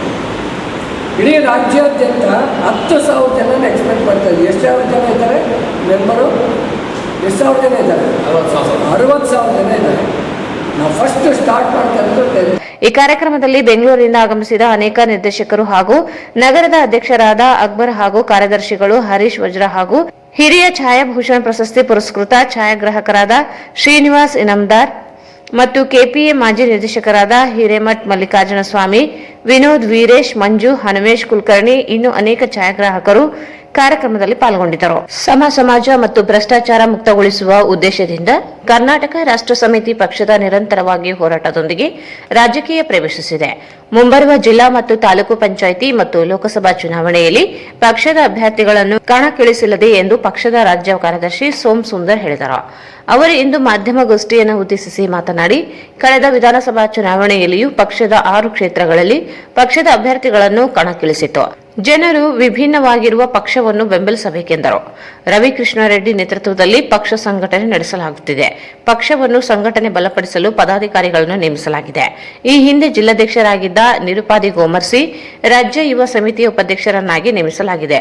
ಜಿಲ್ಲಾಧ್ಯಕ್ಷರಾಗಿ ಕಂದೂರು ರಾಘವೇಂದ್ರ, ಉಪಾಧ್ಯಕ್ಷರಾಗಿ ಬಸವಪ್ರಭು, ಪ್ರಧಾನ ಕಾರ್ಯದರ್ಶಿಯಾಗಿ ವಿಜಯಕುಮಾರ್ ಪೋಲ್, ಕಾರ್ಯದರ್ಶಿಗಳಾಗಿ ಗಂಗಾ ಮಸ್ಕಿ, ಶಿವರಾಜು ಮೀರಾಪುರ್, ಚಂದ್ರರೆಡ್ಡಿ ದೇಸಾಯಿ, ಸಂಘಟನಾ ಕಾರ್ಯದರ್ಶಿಗಳಾಗಿ ಸೂಗಪ್ಪ ದೇದುರ್ಗ, ಶ್ರೀಕಾಂತ್ ಕಡಬೂರು ಇವರನ್ನು ನೇಮಿಸಲಾಗಿದೆ ಎಂದರು. ಕೂಡ ಅಸೆಂಬ್ಲಿ ಎಲೆಕ್ಷನ್ ನಲ್ಲಿ 6 ಕ್ಷೇತ್ರಗಳಿಗೆ ರಾಯಚೂರು ಜಿಲ್ಲೆಯಲ್ಲಿ 6 ಕ್ಷೇತ್ರಗಳನ್ನ ನಮ್ಮ ಪಕ್ಷದ ಅಭ್ಯರ್ಥಿಗಳು ಪ್ರತಿನಿಧಿಸಿದ್ರು. ಹಾಗೆ ಇನ್ನು ಮುಂದೆ ಕೂಡ ನಾವು ತಾಲೂಕು ಪಂಚಾಯಿತಿ ಆಗ್ಬೋದು, ಜಿಲ್ಲಾ ಪಂಚಾಯಿತಿ ಆಗ್ಬೋದು, ಎಲ್ಲ ರೀತಿಯ ಸಂಘಟನೆ ಮಾಡ್ತಾ ಆ ಸಂಘಟನೆಗಳನ್ನ ಮುಂದುವರಿಸಿ ಅಲ್ಲಿಯೂ ಕೂಡ ನಮ್ಮ ಅಭ್ಯರ್ಥಿಗಳನ್ನ ಕಣಕ್ಕಿಳಿಸ್ತೀವಿ. ನಂತರದಲ್ಲಿ ಬರುವಂತಹ ಚುನಾವಣೆ, ನಂತರದ ಚುನಾವಣೆ ಲೋಕಸಭಾ ಚುನಾವಣೆಗೂ ಕೂಡ ನಮ್ಮ ಅಭ್ಯರ್ಥಿಗಳನ್ನ ಹಾಕಬೇಕು ಅನ್ನುವಂಥ ನಿಟ್ಟಿನಲ್ಲಿದ್ವಿ. ನಾವು ಜಿಲ್ಲೆಯ ಜನತೆಗೆ ಕರೆ ಕೊಡಲಿಕ್ಕೆ ಬಂದಿರುವಂಥದ್ದು, ದಯಮಾಡಿ ಒಂದು ಉತ್ತಮವಾದಂತಹ ಸಮಾಜದ ನಿರ್ಮಾಣಕ್ಕಾಗಿ ಕರ್ನಾಟಕ ರಾಷ್ಟ್ರ ಪಕ್ಷ ಮಾಡ್ತಾ ಇರುವಂತಹ ಕೆಲಸ ಕಾರ್ಯಗಳನ್ನ ನೀವು ಗಮನಿಸ್ತಾ ಇದ್ರೆ, ಬನ್ನಿ ನಾವು ನೀವು ಎಲ್ಲ ಸೇರಿ ಈ ರಾಜ್ಯವನ್ನ ಕಟ್ಟುವಂತಹ ಮತ್ತೆ ಕನ್ನಡದ ಅಸ್ಮಿತೆಯನ್ನು ಉಳಿಸುವಂತಹ ಕಾರ್ಯವನ್ನು ಕರ್ನಾಟಕ ರಾಷ್ಟ್ರ ಸಮಿತಿ ಪಕ್ಷ ಮಾಡ್ತಾ ಇದೆ. ಅದೇ ನಿಟ್ಟಿನಲ್ಲಿ ನಮ್ಮ ಪಕ್ಷದ ಅಧ್ಯಕ್ಷರಾದಂತಹ ರವಿಕೃಷ್ಣಾರೆಡ್ಡಿ ಅವರು ಕೂಡ ಬಹಳಷ್ಟು ಕೆಲಸಗಳನ್ನ ಮಾಡ್ಕೊಂಡು ಬಂದಿದ್ದಾರೆ. ಅದನ್ನ ನಾವು ಮುಂದುವರಿಸ್ತಾ ಇದ್ವಿ. ಪಕ್ಷದ ಮುಖಂಡರಾಗಿದ್ದ ಕೆಲಸ ಮಾಡ್ತಿದ್ದಂತಹ ನಿರುಪಾದಿ ಗೋಮರ್ಸಿ ಅವರನ್ನ ಈಗ ರಾಜ್ಯದ ಯುವ ಘಟಕದ ಉಪಾಧ್ಯಕ್ಷರನ್ನಾಗಿ ಮಾಡಿದ್ದೀವಿ. ನಿಮ್ಮ ಭಾಗದವರೇ ಆಗಿರುವಂಥವರು, ಅವ್ರನ್ನ ಪದೋನ್ನತಿ ಮಾಡಿ ರಾಜ್ಯಕ್ಕೆ ಕರ್ಕೊಂಡಿದ್ದೀವಿ. ಹಾಗೆಯೇ ಇಲ್ಲೂ ಕೂಡ ಪಕ್ಷದಲ್ಲಿ ಹಿರಿಯರಾಗಿರುವಂಥ ಕಂದೂರು ರಾಘವೇಂದ್ರ ಇರ್ಬೋದು, ಬಸವಪ್ರಭು ಇರ್ಬೋದು, ವಿಜಯಕುಮಾರ್ ಪೋಲ್ ಅಂತವರು, ಶ್ರೀಮತಿ ಗಂಗಾ ಅನ್ನುವಂಥವ್ರ ಮಹಿಳೆ, ಶಿವರಾಜ್ ವೀರಾಪುರ, ಹಾಗೆ ಚಂದ್ರಾರೆಡ್ಡಿ ದೇಸಾಯಿ, ರೂಗಪ್ಪ ದೇವದುರ್ಗ, ಶ್ರೀಕಾಂತ ಕಡಬೂರು, ಹೀಗೆ ಎಲ್ಲ ತಾಲೂಕುಗಳಿಂದ ಅಭ್ಯರ್ಥಿಗಳನ್ನು ಆಯ್ಕೆ ಮಾಡಿ ಜಿಲ್ಲಾ ಸಮಿತಿಯನ್ನು ರಚನೆ ಮಾಡುವಂತಹ ಕಾರ್ಯವನ್ನು ಕರ್ನಾಟಕ ರಾಜ್ಯ ಸಮಿತಿ ಪಕ್ಷ ಮಾಡಿದೆ. ಎಲ್ಲರಿಗೂ ಸಮಾನತೆಯನ್ನು ಸಾಧಿಸಬೇಕು, ಸಮಾನತೆ ಇರಬೇಕು ಅನ್ನೋದನ್ನು ಕರ್ನಾಟಕ ರಾಜ್ಯ ಸಮಿತಿ ಪಕ್ಷ ಬಯಸುತ್ತೆ. ಆ ನಿಟ್ಟಿನಲ್ಲಿ ಕೆಲಸ ಮಾಡ್ತಾ ಇದೆ. ಜಿಲ್ಲಾ ಜನತೆಗಳನ್ನು ನಾವು ಕೇಳ್ಕೊಡ್ತಾ ಇರೋದು, ಬನ್ನಿ ಒಂದು ಹೊಸ ನಾಂದಿ ಹಾಡೋಣ, ಈ ಭ್ರಷ್ಟಾಚಾರ ಮುಕ್ತ ಆ ಸಮಾಜವನ್ನು ನಿರ್ಮಾಣ ಮಾಡೋಣ. ಇವಾಗೆಲ್ಲ ಇತ್ತೀಚೆಗೆ ಕಂಡಂತೆ ರಾಜ್ಯದ ಪೊಲೀಸ್ ಇಲಾಖೆ ಕೇರಳದಲ್ಲಿ ನಮ್ಮ ಮಾನ ಮರ್ಯಾದೆ ಎಲ್ಲ ಕಳೆದಿದೆ. ರಾಜ್ಯದ ಮಾನ ಗೌರವವನ್ನು ಕಳೆಯುವಂತ ಕೆಲಸವನ್ನು. ಈ ಸಂದರ್ಭದಲ್ಲಿ ಕಂದೂರು ರಾಘವೇಂದ್ರ, ನಿರುಪಾದಿ ಗೋಮರ್ಸಿ, ವಿಜಯಕುಮಾರ್ ಪೋಲ್, ಗಂಗಾ ಮಸ್ಕಿ, ಚಂದ್ರಾರೆಡ್ಡಿ, ಶರಣಬಸವ ಸೇರಿದಂತೆ ಅನೇಕರಿದ್ದರು. ಸಾಮಾಜಿಕ ನ್ಯಾಯ ಒದಗಿಸಿಕೊಡುವ ನಿಟ್ಟಿನಲ್ಲಿ ರಾಯಚೂರು ಜಿಲ್ಲೆಯಲ್ಲಿ ಏಮ್ಸ್ ಸ್ಥಾಪನೆಗಾಗಿ ರಾಜ್ಯ ಸರ್ಕಾರಕ್ಕೆ ಕೇಂದ್ರಕ್ಕೆ ನಿಯೋಗ ತೆರಳಿ ಜಿಲ್ಲೆಯಲ್ಲಿ ಏಮ್ಸ್ ಸ್ಥಾಪನೆಗೆ ಮುಂದಾಗಬೇಕು ಎಂದು ಯಾದಗಿರಿ ವೈದ್ಯನಾಥ್ ಪಾಟೀಲ್ ಹೇಳಿದರು. ನಗರದ ಜಿಲ್ಲಾ ಮಹಾತ್ಮ ಗಾಂಧಿ ಕ್ರೀಡಾಂಗಣದ ಬಳಿ ಜಿಲ್ಲೆಯಲ್ಲಿ ಏಮ್ಸ್ ಸ್ಥಾಪನೆಗಾಗಿ ನಡೆಯುತ್ತಿರುವ 450ನೇ ದಿನ ಹೋರಾಟದ ಸಮಾವೇಶದಲ್ಲಿ ಭಾಗವಹಿಸಿ ಮಾತನಾಡಿದರು. ಈ ಹಿಂದೆ ರಾಯಚೂರಿನಲ್ಲಿ ಐಐಟಿ ಸ್ಥಾಪನೆ ಮಾಡಬೇಕೆಂದು ಸರ್ಕಾರವೇ ರೂಪಿಸಿರುವ ನಂಜುಂಡಪ್ಪ ವರದಿಯನ್ನು ಧಿಕ್ಕರಿಸಿ ಕುತಂತ್ರದಿಂದ ಧಾರವಾಡದಲ್ಲಿ ಏಮ್ಸ್ ಸ್ಥಾಪನೆ ಮಾಡಲಾಯಿತು. ಅಂದಿನ ಕಾಂಗ್ರೆಸ್ ಸರ್ಕಾರದ ಮುಖ್ಯಮಂತ್ರಿ ಸಿದ್ದರಾಮಯ್ಯ ಅವರು ರಾಯಚೂರು ಜಿಲ್ಲೆಯ ಹೆಸರಿನ ಜೊತೆಗೆ 3 ಹೆಸರು ಶಿಫಾರಸು ಮಾಡಿದ್ದರಿಂದ ನಂತರ ಬಂದ ಬಿಜೆಪಿ ಸರ್ಕಾರ ಜಿಲ್ಲೆಯಲ್ಲಿ ಸ್ಥಾಪನೆಯಾಗಬೇಕಿದ್ದ ಐಐಟಿ ವಂಚಿಸಿ ಧಾರವಾಡದಲ್ಲಿ ಸ್ಥಾಪಿಸಿಕೊಂಡರು. ಇದೀಗ ಕಾಂಗ್ರೆಸ್ ಸರ್ಕಾರದ ಮುಖ್ಯಮಂತ್ರಿ ಅವರು ಕೇಂದ್ರಕ್ಕೆ ನಿಯೋಗ ತೆರಳಿ ರಾಯಚೂರಿನಲ್ಲಿ ಏಮ್ಸ್ ಸ್ಥಾಪನೆಗೆ ಒತ್ತಾಯಿಸಿ ಶಿಫಾರಸು ಮಾಡಬೇಕೆಂದು ತಿಳಿಸಿದರು. ರಾಯಚೂರು ಹೈದರಾಬಾದ್ ಕರ್ನಾಟಕದ ಅವಿಭಾಜ್ಯ ಅಂಗ. ಈ ಹಿಂದೆ ಹೈದರಾಬಾದ್ ಕರ್ನಾಟಕ ಆಗಸ್ಟ್ 15, 1945 ಸ್ವಾತಂತ್ರ್ಯ ದೊರೆತ ಸಂದರ್ಭದಲ್ಲಿ ಹೈದರಾಬಾದ್ ಕರ್ನಾಟಕಕ್ಕೆ ಸ್ವಾತಂತ್ರ್ಯ ದೊರೆತಿರಲಿಲ್ಲ. ಆ ಸಂದರ್ಭದಲ್ಲಿ ರಾಯಚೂರಿನ ಎಂ ನಾಗಪ್ಪ, ಪಂಪಣ್ಣ, ಅಮರೇಶ್ ಸೇರಿದಂತೆ ಅನೇಕರ ಸ್ವಾತಂತ್ರ್ಯ ಹೋರಾಟಗಾರರು ಹೋರಾಟದಿಂದಾಗಿ ಹೈದರಾಬಾದ್ ಕರ್ನಾಟಕ 1 ವರ್ಷದ ನಂತರ ಸ್ವಾತಂತ್ರ್ಯ ದೊರೆಯಿತು ಎಂದರು. ರಾಯಚೂರು ಅಭಿವೃದ್ಧಿಯಿಂದ ಹಿಂದೆ ಉಳಿದಿದೆ. ಜಿಲ್ಲೆಯು ರಾಷ್ಟ್ರ ಮಾದರಿಯಾಗಿದೆ, ಆದರೆ ಅಭಿವೃದ್ಧಿಯಲ್ಲಿ ಹಿಂದುಳಿದಿದೆ. ಈ ನಿಟ್ಟಿನಲ್ಲಿ ಸಾಮಾಜಿಕ ನ್ಯಾಯ ಒದಗಿಸಿಕೊಡಲು ಈ ಭಾಗದಲ್ಲಿ ಏಮ್ಸ್ ಸ್ಥಾಪನೆಯಾಗಬೇಕು. ಹೋರಾಟ 450ನೇ ದಿನಕ್ಕೆ ಮುಂದುವರೆದಿದ್ದು ಕಲ್ಯಾಣ ಕರ್ನಾಟಕದ ಎಲ್ಲಾ ಜಿಲ್ಲೆಗಳು ಬೆಂಬಲಿಸಬೇಕೆಂದು ತಿಳಿಸಿದರು. ಕಲ್ಯಾಣ ಕರ್ನಾಟಕ ಹೋರಾಟ ಸಮಿತಿ ಸಂಸ್ಥಾಪಕ ಅಧ್ಯಕ್ಷ ಲಕ್ಷ್ಮಣ್ ದಸ್ತಿ ಮಾತನಾಡಿ, ಸರ್ಕಾರಗಳು ಅತ್ಯಂತ ಹಿಂದುಳಿದಿರುವ ಕಲ್ಯಾಣ ಕರ್ನಾಟಕವನ್ನು ಕಡೆಗಣಿಸುತ್ತಲೇ ಬಂದಿದೆ. ಇಲ್ಲಿಯವರೆಗೆ ಮೈಸೂರು ರಾಜಕೀಯದಿಂದ ಅನ್ಯಾಯವಾಗಿತ್ತು. ಈಗ ಕಿತ್ತೂರು ಕರ್ನಾಟಕದಿಂದ ಅವರಿಂದಲೂ ಅನ್ಯಾಯ ಪ್ರಾರಂಭವಾಗಿದೆ. ಐಐಟಿ ವಂಚಿಸಿದಂತೆ ಏಮ್ಸ್ ವಂಚಿಸಲು ಹುನ್ನಾರಗಳು ನಡೆಯುತ್ತಿವೆ. ನಂಜುಂಡಪ್ಪ ಸಮಿತಿ ಜಾರಿಗೆ ಬದ್ಧತೆ ಇದ್ದರೆ ರಾಯಚೂರಿನಲ್ಲಿ ಏಮ್ಸ್ ಮಂಜೂರಾತಿಯನ್ನು ಘೋಷಿಸಬೇಕೆಂದರು. ಈ ಭಾಗಕ್ಕೆ ಎಲ್ಲ ರಾಜಕೀಯ ಪಕ್ಷಗಳು ವಂಚಿಸುತ್ತಲೇ ಬಂದಿವೆ. ಕಾಂಗ್ರೆಸ್ ಬಿಜೆಪಿಯಲ್ಲಿ ವ್ಯತ್ಯಾಸವಿಲ್ಲ. ರಾಜ್ಯದ ಕಾಂಗ್ರೆಸ್ ಸರ್ಕಾರ ಚುನಾವಣಾ ಪ್ರಣಾಳಿಕೆಯಲ್ಲಿ ಘೋಷಿಸಿದ್ದು ಕೇಂದ್ರಕ್ಕೆ ನಿಯೋಗ ಹೋಗಬೇಕು, ಇಲ್ಲದೆ ಹೋದರೆ ಹೋರಾಟ ಗಂಭೀರ ಸ್ವರೂಪ ಪಡೆಯುತ್ತದೆ ಎಂದು ಎಚ್ಚರಿಸಿದರು. ನಮ್ಮ ಅಶೋಕ್ ಜೈನ್ ಅವ್ರು ಕೂಡಿಸಿದ ವರದಿ ಎಲ್ಲ ಅದು. ಆ ವರದಿ SM ಕೃಷ್ಣ ಅವ್ರ ಪ್ರಕಾರ ಸರ್ಕಾರ ಕೂಡಿಸಿದ ವರದಿದಾಗ ಏನು ಹೇಳ್ತದ, IIT ರಾಯಚೂರು ಕೊಡ್ಬೇಕಂತಿತ್ತು. ಆದ್ರೆ ಇವತ್ತು ನನ್ನ ಎಂಗೇಜ್ಮೆಂಟ್ ಆಗ್ತದೆ, ಅವನು ಕಮಲಾಂಬ ಹುಡುಗಿ ಸರಿ. ಆ ಎಂಗೇಜ್ಮೆಂಟ್ ಆದಮೇಲೆ ಲಕ್ಕೊಂಡು ನನಗೆ ಮಾಡಿಕೊಡ್ಬೇಕಿಲ್ಲ. ಆದ್ರೆ ಏನು ಮಾಡಿದ್ರೆ ಕಮಲಾ ಟೈಪೇ ಹುಡುಗಿ ಮತ್ತೊಂದು ಕೊಡ್ತೀವಪ್ಪ, ನಾ ಮಾಡ್ಕೊತೀನಿ ಅಂತೇಳಿ ಧಾರವಾಡವ್ರು ನನ್ನ ಹುಡುಗಿ ಕರ್ಕೊಂಡು ಲಗ್ನ ಮಾಡ್ತಾರೆ. ನ್ಯಾಯ ಅದ ಇದು? ಎಂಗೇಜ್ಮೆಂಟ್ ಆಯ್ತದ, ಎಲ್ಲ ಆಗ್ತದ. ಆ ಹುಡುಗಿ ಸಂಪತ್ತು, ಆ ಹುಡುಗಿ ಸುಂದರತೆ ನೋಡಿ ನೀವೇನಪ್ಪ ಅಂದ್ರೆ ಹೈಜಾಕ್ ಮಾಡ್ಕೊತೀರ ಅಂದ್ರೆ ನ್ಯಾಯ ಅದೇನು? ನ್ಯಾಯ ಅದೇನಿದು? ಕೇಳ್ತೀನಿ ನಾನು. ಈ ರೀತಿ ಕುತಂತ್ರ ಬೊಂಬೈ ಕರ್ನಾಟಕ, ಈ ಕಿತ್ತೂರು ಕರ್ನಾಟಕ ಸಿಟ್ಕೊಂಡರು. ಖುಷಿ ಅದ. ನಿಮ್ಮ ಹಕ್ಕು ನೀವು ತಗೋರಿ, ಬೇಡಂಬಲ್ಲ. ನೀವು 10 ಏಮ್ಸ್ ಮಾಡ್ಕೋರಿ, 10 IIT ಮಾಡ್ಕೋರಿ. ಪ್ರಹ್ಲಾದ್ ಜೋಶಿ ಅವ್ರಿಗೆ ಕೇಳ್ತೀನಿ, ಜಗದೀಶ್ ಶೆಟ್ಟರ್ ಅವ್ರಿಗೆ ಕೇಳ್ತೀನಿ, ಮಾಡ್ಕೊರಪ್ಪ, ಬೇಡಂಬಲ್ಲ. ಆದ್ರೆ ನಮ್ಮದೇ ಹಕ್ಕು ನೀವು ಕಸ್ಕೊಂಡಿರಿ. ನಮ್ಮ ಹಕ್ಕು ಕಸ್ಕೊಂಡು ನೀವು IIT ತೊಗೊಂಡ್ರಿ. ಆಯ್ತು ತೊಗೊಂಡ್ರಲ್ಲ, ಈಗ ಏನು ಬಂದದ, ಕರ್ನಾಟಕ ಏಮ್ ಸೆಂಕ್ಷನ್ ಆಗ್ಯದ. ಕರ್ನಾಟಕ ರಾಜ್ಯದಾಗ ಭಾರತೀಯ ವೈದ್ಯಕೀಯ ವಿಜ್ಞಾನ ಸಂಸ್ಥೆ ಮಂಜೂರಾಗ್ಯದ. ಕರ್ನಾಟಕ ಸರ್ಕಾರ ಇಂಥ ಜಿಲ್ಲೆಗೆ ಕೊಡಬೇಕಂತೇಳಿ ಶಿಫಾರಸು ಮಾಡಬೇಕು. ಆ ಶಿಫಾರಸು ಪ್ರಕಾರ ಕೇಂದ್ರ ಸರ್ಕಾರ ಕೊಡ್ತದ.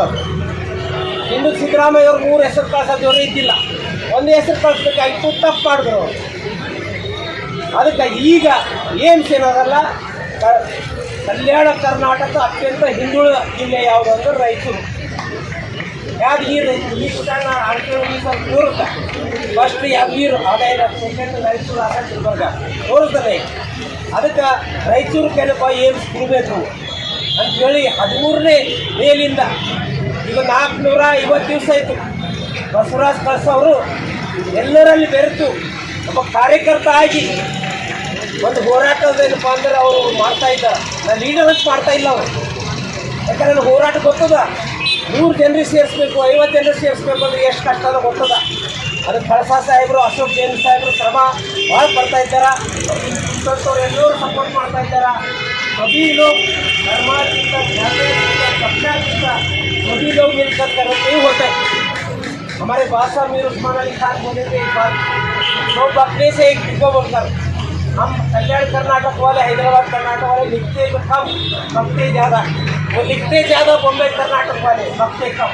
हमारा वो लेकर गए, वो जो है ना काम वो करे. ಅದಕ್ಕೆ ಈ ಒಂದು ರಾಯಚೂರು ಜಿಲ್ಲಾ ಏಮ್ಸ್ ಹೋರಾಟ ಸಮಿತಿಗೆ ನಾವು ಕಲ್ಯಾಣ ಕರ್ನಾಟಕ ಹೋರಾಟ ಸಮಿತಿ ಇವತ್ತು ನಮ್ಮ ಬೀದರ್ ಘಟಕ ಅದ, ರಾಯಚೂರು ಅದ, ಎಲ್ಲ ಕಡೆ ಅದ. ಇದು ಕಲ್ಯಾಣ ಕರ್ನಾಟಕ ಹೋರಾಟದ ಬೇಡಿಕೆ ಅಂತ ಇವತ್ತಿನ ದಿವಸ ನಾನು ಒತ್ತಾಯ ಮಾಡ್ತೀನಿ. ಕೇವಲ ರಾಯಚೂರು ಜಿಲ್ಲೆ ಹೋರಾಟ ಅಲ್ಲ ಇದು, ರಾಯಚೂರು ಜಿಲ್ಲೆ ಬೇಡಿಕೆ ಅಲ್ಲ ಇದು, ಕಲಬುರಗಿ ಬೇಡಿಕೆ, ಯಾದಗಿರಿ ಬೇಡಿಕೆ, ಬೀದರ್ ಬೇಡಿಕೆ. ಇವತ್ತಿನ ದಿವಸ ಬೀದರ್ಲಿಂದ ನಮ್ಮ ಚಂದ್ರಶೇಖರ್ ಪಾಟೀಲ್ ಅವರು ಬರ್ತಾ ಇದ್ದವರು, ಏನೋ ವಾಹನ ಏನೋ ರಿಪೇರಿಗೆ ಬಂತಂತ ಅದಕ್ಕೆ ಬರಲಿಲ್ಲ ಅವರು 16 ಜನ, ಅವ್ರಿಗೂ ಹೇಳಿದ್ನ. ಅದೇ ಯಾದಗಿರಿಯಿಂದ ನಮ್ಮ ವೈಜಾಗ್ ಪಾಟೀಲ್ ನೇತೃತ್ವದಲ್ಲಿ ಭಾಳಷ್ಟು ಜನ ಬರಲಿಲ್ಲ. ಅದಕ್ಕೆ ಈ ಒಂದು ಸಂದರ್ಭದಲ್ಲಿ ನಾನು ಬಸವರಾಜ್ ಕಳಸ ಅವರಿಗೆ, ಅಶೋಕ್ ಜೈನ್ ಅವರಿಗೆ ಮತ್ತು ಈ ಹೋರಾಟದ ಎಲ್ಲ ರೂವಾರಿಗಳಿಗೆ ನಾನು ಧನ್ಯವಾದ ಸಲ್ಲಿಸ್ತೀನಿ. ಮತ್ತು ಈ ಒಂದು ಹೋರಾಟದಲ್ಲಿ ಬಂದಂಥ ವಿದ್ಯಾರ್ಥಿಗಳೇ, ನಿಮ್ಮ ಭವಿಷ್ಯಕ್ಕಾಗಿ ಏಮ್ಸು, ರಾಯಚೂರು ಅಭಿವೃದ್ಧಿಗಾಗಿ ಏಮ್ಸು, ಕಲ್ಯಾಣ ಕರ್ನಾಟಕದ ಎಲ್ಲ ಜಿಲ್ಲೆಗಳಿಗೆ. ಯಾಕಂದ್ರೆ ಬೀದರ್ದಾಗ ಹೋಗಿ ಬೊಂಬೆ ಟ್ರೀಟ್ಮೆಂಟ್ ಮಾಡೋಕ್ಕೆ ಹೋಗ್ತೀನಿ, ಪೂಣಕ್ಕೆ ಹೋಗ್ತೀನಿ, ನಾನು ಹೈದ್ರಾಬಾದ್ಗೆ ಹೋಗ್ತೀನಿ. ನಮ್ಮದೇ ಕಲ್ಯಾಣ ಕರ್ನಾಟಕದ ರಾಯಚೂರದಾಗ 160 ಕಿಲೋಮೀಟರ್ ಬರ್ತೀನಿ ನಾನು. ಬಳ್ಳಾರಿಯವ್ರು ಬರ್ತಾರೆ, ವಿಜಯನಗರದವ್ರು ಬರ್ತಾರೆ, ಉತ್ತರ ಕರ್ನಾಟಕದವ್ರು ಬರ್ತಾರೆ, ತೆಲಂಗಾಣದವ್ರು ಬರ್ತಾರೆ. ಎಲ್ಲರಿಗೆ ಅನುಕೂಲ ಆಗ್ತದೆ. ಅದು ಸೆಂಟ್ರಲ್ ಪಾಯಿಂಟ್ ಅದ. ಅದಕ್ಕೆ ರಾಯಚೂರು ಏಮ್ಸ್ ಕೊಡಲೇಬೇಕು, ಇದು ನಮ್ಮ ಹಕ್ಕದ ಮತ್ತು ಕಾರ್ಯ ಆಗಲೇಬೇಕು. ಮತ್ತು ಇದಕ್ಕೇನಲ್ಲ, ಸ್ವತಂತ್ರ ಸಿಗಕ್ಕಿಂತ ಮೊದಲು ಒಂದು ಮಾತು ಹೇಳ್ತಾರ, ರಾಜಕೀಯ ಸ್ವತಂತ್ರದಿಂದ ಏನಾಗಲ್ಲ ಹುಚ್ಚುಗಳೇ, ಸಾಮಾಜಿಕ ಸ್ವತಂತ್ರ ಬೇಕು ಮೊದಲ ಅಂತ. ಸಾಮಾಜಿಕ ಸ್ವತಂತ್ರ ಸಿಕ್ತು ಅಂದ್ರೆ ನಮಗೆ ಏನು ಎಲ್ಲ ಸಿಗ್ತೀವಿ. ಅದು ಬಾಬಾ ಸಾಹೇಬ್ ಅಂಬೇಡ್ಕರ್ ಹೇಳಿ ಗೊತ್ತಾರೆ, ಕರೆಯರ್ ಸಾಕು ಇನ್ನೂ ಹೋಗಲಿ 50,000 ಅಂತಿರು. ಯಾಕೆ ಅರ್ಜೆಂಟ್, ಯಾಕೆ ಬೆಂಗಳೂರಿಗೆ ಪ್ರಧಾನಮಂತ್ರಿ ಆಗಿತ್ತು, ಅಲ್ಲಿ ಜಿನ್ನಾಗ ಏನಪ್ಪ ಪ್ರತ್ಯೇಕ ಪಾಕಿಸ್ತಾನದ ಅಧ್ಯಕ್ಷ ಆಗಿತ್ತು. ಯಾವ ಮುಸಲ್ಮಾನರಿಗೇನು ದೇಶ ಬೇಕಾಗಿದ್ದಲ್ಲ, ಯಾವ ಹಿಂದೂಗಳಿಗೇನಪ್ಪ ಅಂದರೆ ಏನು ನಮ್ಗೆ ಅಭಿವೃದ್ಧಿ ಬೇಕಾಗಿತ್ತು. ಅದು ದೂರದಷ್ಟು ಕೂಡ ಇಟ್ಕೊಂಡು ಅಂತ ಬಾಬಾ ಸಾಹೇಬ್ ಅಂಬೇಡ್ಕರ್ ಹೇಳಿದ್ರು. ಸಾಮಾಜಿಕ ನ್ಯಾಯ ಭಾಳ ಮುಖ್ಯ ಅದ, ಸಾಮಾಜಿಕ ಸ್ವತಂತ್ರ ಮುಖ್ಯ ಅದ. ಅದು ಈ ಒಂದು ಹೋರಾಟ ಆಂದೋಲನ ಸ್ವರೂಪದಲ್ಲಿ ಬರ್ತಾ ಇದೆ. ಇದು ಕಾರಣೀಭೂತರಾದಂಥವರು ಭಾಳಷ್ಟು ಜನ ಇದ್ದಾರೆ. ಅದಕ್ಕೆ ಇತಿಹಾಸ ಬಗ್ಗೆನೇ ನಿಮ್ಗೆ ಒಂದು ಪ್ರಶ್ನೆ ಕೇಳ್ತೀನಿ ನಾನು. ನಮ್ಮ ರಾಜ್ಯದ ಮೊದಲನೇ ಗವರ್ನರ್ ಜನರಲ್ ಯಾರು? हमारे रियासत के फर्स्ट जो है ना राज्य प्रमुख गवर्नर जनरल कौन है, बोल सकते आप? हमारे स्टेट के पहले मुख्यमंत्री कौन थे, बोल सकते आप? ये दोनों गलत है. हमारे रियासत के ನಮ್ಮ ರಾಜ್ಯದ ಮೊದಲನೇ ಗವರ್ನರ್ ಮೀರ್ ಉಸ್ಮಾನ್ ಅಲಿ ಖಾನ್. ನಮ್ಮ ರಾಜ್ಯ ಅಂದರೆ ಹೈದರಾಬಾದ್ ರಾಜ್ಯ, ನಮ್ಮ ಕರ್ನಾಟಕ ಇದ್ದಿಲ್ಲ ಅವಾಗ. ನಮ್ಮ ರಾಜ್ಯದ ಮೊದಲನೇ ಗವರ್ನರ್ ಯಾರಂದ್ರೆ ಮೀರ್ ಉಸ್ಮಾನ್ ಅಲಿ ಖಾನ್. ನಮ್ಮ ರಾಜ್ಯ ಹೈದರಾಬಾದ್ ರಾಜ್ಯ ಇತ್ತು ಅವಾಗ. ಮೊದಲನೇ ಮುಖ್ಯಮಂತ್ರಿ ಯಾರಂದ್ರೆ ಬಿ ರಾಮಕೃಷ್ಣ ರಾವ್. ಇದು ಯಾಕೆ ಹೇಳ್ತಾ ಇದ್ದೀನಿ ಅಂದರೆ, ಇತಿಹಾಸ ನಾವು ತಿಳ್ಕೊಂಡಿಲ್ಲ. ಕಲ್ಯಾಣ ಕರ್ನಾಟಕದವರು ನಾವು ಹೋರಾಟದಾಗ ಯಾಕೆ ಹಿಂದಿದ್ದೀವಿ, ಮೈಸೂರು ಭಾಗದವ್ರು ಯಾಕೆ ಮುಂದಾರ, ಬೊಂಬೈ ಕರ್ನಾಟಕದವ್ರು ಕುತಂತ್ರದಿಂದ ಯಾಕೆ ಮುಂದಾರ? ಯಾಕಂದ್ರೆ ಅವರು ಹೋರಾಟ ಮಾಡ್ತಾರೆ. ಏನಪ್ಪ ಕಳಸ ಸಾಹೇಬರು ಬರ್ದಾರ, ನಾವು ಬಂದೀವಿ, ಹಂಗಾಗಬಾರ್ದು. ಅದಕ್ಕೆ ಇವತ್ತಿನ ದಿವಸ ಏಮ್ಸ್ ಅಂದ್ರೆ ನಿಮ್ಗೆ ಗೊತ್ತದಲ್ಲ. ಈಗ ನೀವೆಲ್ಲರೂ ಭಾಳಷ್ಟು ಜನ ವಿದ್ಯಾರ್ಥಿಗಳಿದ್ದೀರಿ, ನೀವೇನೇನೋ ಆಗ್ಬೇಕಂದಿರಿ. यहाँ पर तमाम बैठे तुमको पूछता हूँ तुम क्या बनना चाह रहे तुम? क्या डॉक्टर बनना चाह रहे, इंजीनियर बनना चाह रहे, टीचर बनना चाह रहे, पुलिस बनना चाह रहे, डॉक्टर बनना चाह रहे? डॉक्टर बनने के लिए क्या होना? दवाखाना होना। दवाखाना बोले तो छोटा दवाखाना नहीं, बड़ा दवाखाना होना, ಹಿಂದೂಸ್ತಾನ್ का लेवल का दवाखाना होना। ಭಾರತ ದೇಶ ಮಟ್ಟದ ಆಸ್ಪತ್ರೆಗಳಲ್ಲಿ 19 ಆಸ್ಪತ್ರೆಗಳು ಅಂದರೆ ಅವು ನ್ಯಾಷನಲ್ ಲೆವೆಲ್ ಆಸ್ಪತ್ರೆಗಳು. ಏಮ್ಸ್ ಬೇರೆ, ರಾಜ್ಯ ಮಟ್ಟ ಸೂಪರ್ ಸ್ಪೆಷಾಲಿಟಿ ಬೇರೆ, ಜಿಲ್ಲಾ ಆಸ್ಪತ್ರೆ ಬೇರೆ, ತಾಲೂಕಾ ಆಸ್ಪತ್ರೆ ಬೇರೆ. ಅದಕ್ಕೆ ರಾಯಚೂರು ಬಗ್ಗೆ, ರಾಯಚೂರು ಅಂದರೆ ನಮ್ಮ ಕಲ್ಯಾಣ ಕರ್ನಾಟಕ ಅವಿಭಾಜ್ಯ ಅಂಗ. ಯಾಕಂದರೆ ಇತಿಹಾಸ ತಿಳ್ಕೋಬೇಕು. ನಾವು ಮೈಸೂರು ಮಹಾರಾಜರ ಇತಿಹಾಸ ಓದ್ತೀವಿ. ನಮ್ಮ ರಾಜ ಯಾರು? ಮೊದಲು ರಾಜ ಯಾರಿತ್ತು? ನಮ್ಮದು मीर कमरुद्दीन अली खान. उसके बाद कौन थे? निजाम अली खान. उसका बाद कौन थे? अकबर अली खान. उसके बाद कौन थे? फरकुंद अली खान. उसके बाद कौन थे? निजाम राजा उस्मान अली खान ಅವರು ಕಾಸಿಂ ರಜಿ ಮಾತು ಕೇಳಿ ಭಾರತ ದೇಶಕ್ಕೆ ಸೇರಲಿಲ್ಲ. 1947 ಆಗಸ್ಟ್ 15ಕ್ಕೆ ನಮಗೆ ಸ್ವತಂತ್ರ ಸಿಕ್ಕಿಲ್ಲ. ಸಿಕ್ಕದೇನು? ನೀವು ಓದ್ತಿರಲ್ಲ ಪೇಪರ್ದಾಗ, ಪುಸ್ತಕದಾಗ. ಯಾಕೆ ಗುಲ್ಬರ್ಗ ಭಾಷೆದಾಗ ಹೇಳ್ಬೇಕಾಯ್ತದ? ಬೆಂಗಳೂರು ಭಾಷೆದಾಗ ಮಾತಾಡಲ್ಲ. ನಾವೇನು ಓದ್ತೀವಿ? 15ನೇ ಆಗಸ್ಟ್ಗೆ ನಮಗೆ ಸ್ವತಂತ್ರ ಸಿಕ್ಕದ ಅಂತ ಓದ್ತೀವಿ. ನಮಗೆ ಸ್ವತಂತ್ರ ಸಿಕ್ಕಿಲ್ಲ. ಯಾಕಂದ್ರೆ ನಮ್ಮ ರಾಜ ಉಸ್ಮಾನ್ ಅಲಿ ಖಾನ್ ಭಾಳ ಡೆವಲಪ್ ಮಾಡ್ದ. ಆದ್ರೆ ಕಾಸಿಂ ರಜವಿ ಮಾತು ಕೇಳಿ, अब कासिम रजवी ये बात है ना, बादशाह आप जो है ना हिंदुस्तान में भी शामिल मत हो जाओ, पाकिस्तान में भी शामिल मत हो जाओ. आप जो ना अलग रहेंगे तो आपका पहचान रहेगा. आपको जो है ना हिंदुस्तान में बड़े बादशाह रहेंगे. ನಮ್ಮ ಹೈದರಾಬಾದ್ ರಾಜ್ಯದಲ್ಲಿ ನಮ್ಮ ಸ್ವತಂತ್ರ ಹೋರಾಟಗಾರರು ರಾಯಚೂರದವರು ಯಾರು? ಶಿಬಿರಾಧಿಪತಿ ಎಂ ನಾಗಪ್ಪ ಅವರು. ಕೊಪ್ಪಳದ ಶಿವಮೂರ್ತಿ ಸ್ವಾಮಿ ಅಳವಂಡಿ ಶಿಬಿರಾಧಿಪತಿ. ಹಕಿಕತ್ತಲ ಚಿರುಗುಪ್ಪಿಕರ್ ಸುಳುಪಾದವರು, ಆರ್ ವಿ ಬೀಡಪ್ಪ ಅವರು, ಆಮೇಲೆ ಇರೋದೆಲ್ಲ ರಾಮಚಂದ್ರ ವೀರಪ್ಪ ಅವರು, ಮಟ್ಪಾರಿ ನಾಗಪ್ಪ ಅವರು, ಚರ್ಚಿಯಾಳ್ ಮಠ್ ಅವರು, ಚಂದ್ರಶೇಖರ್ ಪಾಟೀಲ್ ಮಾಗ ಅವರು 25 ಶಿಬಿರಾಧಿಪತಿಗಳು ಸಾವಿರ ಫ್ರೀಡಮ್ ಫೈಟ್ ಅಂತ ಹೋರಾಟ ಮಾಡೋದ್ರಿಂದ 17 ಸೆಪ್ಟೆಂಬರ್ ನಾವೆಲ್ಲ ಸೇರಿ ಅದಕ್ಕೆ ಕಮ್ಮರ್ಲಿ. ಈ ಸಂದರ್ಭದಲ್ಲಿ Basavaraj Kalas, Lakshmana Gasti Gulbarga, R K Hudugi, Vijay Kumar, Ashok Kumar Jain, John Wesley, M R ಬೇರೆ, ಬಾಬುರಾವ್ ಶೇಗುಣಸಿ, ಆದಿಲ್ ಥಾಮಸ್, ರಾಜಪ್ಪ ಸೇರಿದಂತೆ ವಿದ್ಯಾರ್ಥಿಗಳು, ವಿವಿಧ ಸಂಘಟನೆಗಳ ಮುಖಂಡರು ಭಾಗವಹಿಸಿದ್ದರು. ಕೊನೆಯಲ್ಲಿ ಮತ್ತೊಮ್ಮೆ ಮುಖ್ಯಾಂಶಗಳು. ರಾಯಚೂರಿನಲ್ಲಿ ಏಮ್ಸ್ ಸ್ಥಾಪನೆಗೆ ಕಾಂಗ್ರೆಸ್ ಸರ್ಕಾರ ಕೇಂದ್ರಕ್ಕೆ ನಿಯೋಗ ಹೋಗಲಿ, ಲಕ್ಷ್ಮಣ್ ದಸ್ತಿ. ಶಿಕ್ಷಕರ ವರ್ಗಾವಣೆ ಕೌನ್ಸಿಲಿಂಗ್ ಅವೈಜ್ಞಾನಿಕ, ಸರ್ಕಾರಿ ಶಾಲೆಗಳಲ್ಲಿ ಶಿಕ್ಷಕರ ಖಾಲಿ, ಜಿಲ್ಲೆಯ ಜನಪ್ರತಿನಿಧಿಗಳು ಒತ್ತಡ ಹೇರಲಿ, ಶಿವರಾಜ್ ನಾಯಕ್. ಗಂಗಾ ಕಲ್ಯಾಣ ಯೋಜನೆಯಡಿ ಆಯ್ಕೆಯಾದ ಅರ್ಹ ಫಲಾನುಭವಿಗಳಿಗೆ ಶಾಸಕ ಬಸನಗೌಡ ದದ್ದಲ್ ಅವರಿಂದ ಮೋಟಾರ್ ಸ್ಟಾರ್ಟರ್ ಪೈಪ್ ವಿತರಣೆ.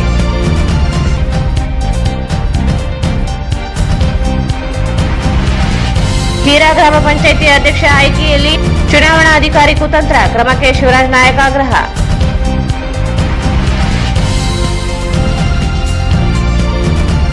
ಕರ್ನಾಟಕ ಛಾಯಾಗ್ರಾಹಕರ ಸಂಘ ಬೆಂಗಳೂರು ರಾಜ್ಯಾಧ್ಯಕ್ಷರಾದ ಪರಮೇಶ್ವರ್ ಸಾಲಿಮಠ್ ನಗರಕ್ಕೆ.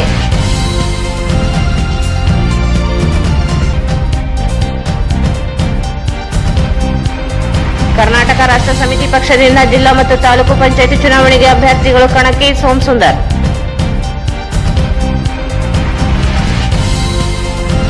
ಮತ್ತು ಏಮ್ಸ್ ಹೋರಾಟ 450ನೇ ದಿನಕ್ಕೆ. ರಾಯಚೂರಿನಲ್ಲಿ ಏಮ್ಸ್ ಸ್ಥಾಪಿಸದಿದ್ದರೆ ಹೋರಾಟ ಮತ್ತಷ್ಟು ತೀವ್ರ, ಕಲಬುರಗಿ ಯಾದಗಿರಿ ಹೋರಾಟಗಾರರ ಎಚ್ಚರಿಕೆ. ಇಲ್ಲಿಗೆ ವಾರ್ತಾ ಪ್ರಸಾರ ಮುಕ್ತಾಯವಾಯಿತು. ಮುಂದಿನ ವಾರ್ತೆಗಳೊಂದಿಗೆ ಮತ್ತೆ ಭೇಟಿಯಾಗೋಣ. ಧನ್ಯವಾದಗಳು.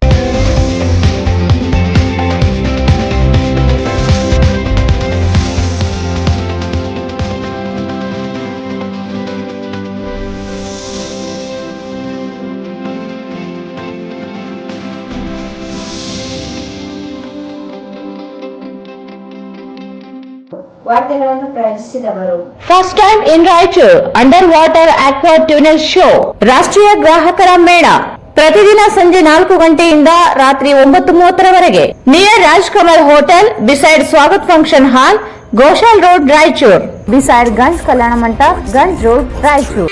Visit KTB jewel palace, Udayanagar, station road, Raichur. Shri Raghavendra ghee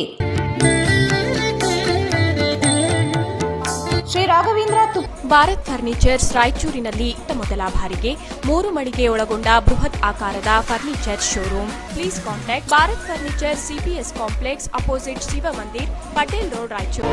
SAK Convention Hall. Book now flat 50% discount. Save of the season. With luxury rooms, faculty, fully centralized AC halls, wide parking areas facilities. Visit Shekhar Nagar, IB Road, Raichur. Doctor Rashmi Hosamani ಮತ್ತು doctor Guruprasad Hosamani. Hosamani multi speciality fertility ಮತ್ತು IVF centre, IB ರಸ್ತೆ, mother trust school ಹತ್ತಿರ, Ramalingeshwara layout, Raichur. Adoni Mahaveer enclave, Raichur. Mahabaleshwara ಚೌಕ ಹತ್ತಿರ, ಬೆಟ್ಟದೂರು ಆಸ್ಪತ್ರೆ ಹಿಂದುಗಡೆ, ಕುಂಬಾರ ಓಣಿ, ರಾಯಚೂರು. ಪಲ್ಸರ್ ಧಮಾಕ ಆಫರ್, ಥ್ರಿಲ್ಲಿಂಗ್ ಆಫರ್ 10,000 ರೂಪಾಯಿಗಳವರೆಗೆ. ಬಜಾಜ್ ಧಮಾಕ ಆಫರ್, ನಿಮ್ಮ ನೆಚ್ಚಿನ ಬಜಾಜ್ ಬೈಕ್ ಕಡಿಮೆ ಮುಂಗಡ ಪಾವತಿ 999 ರೂಪಾಯಿರಿಂದ ಪ್ರಾರಂಭ.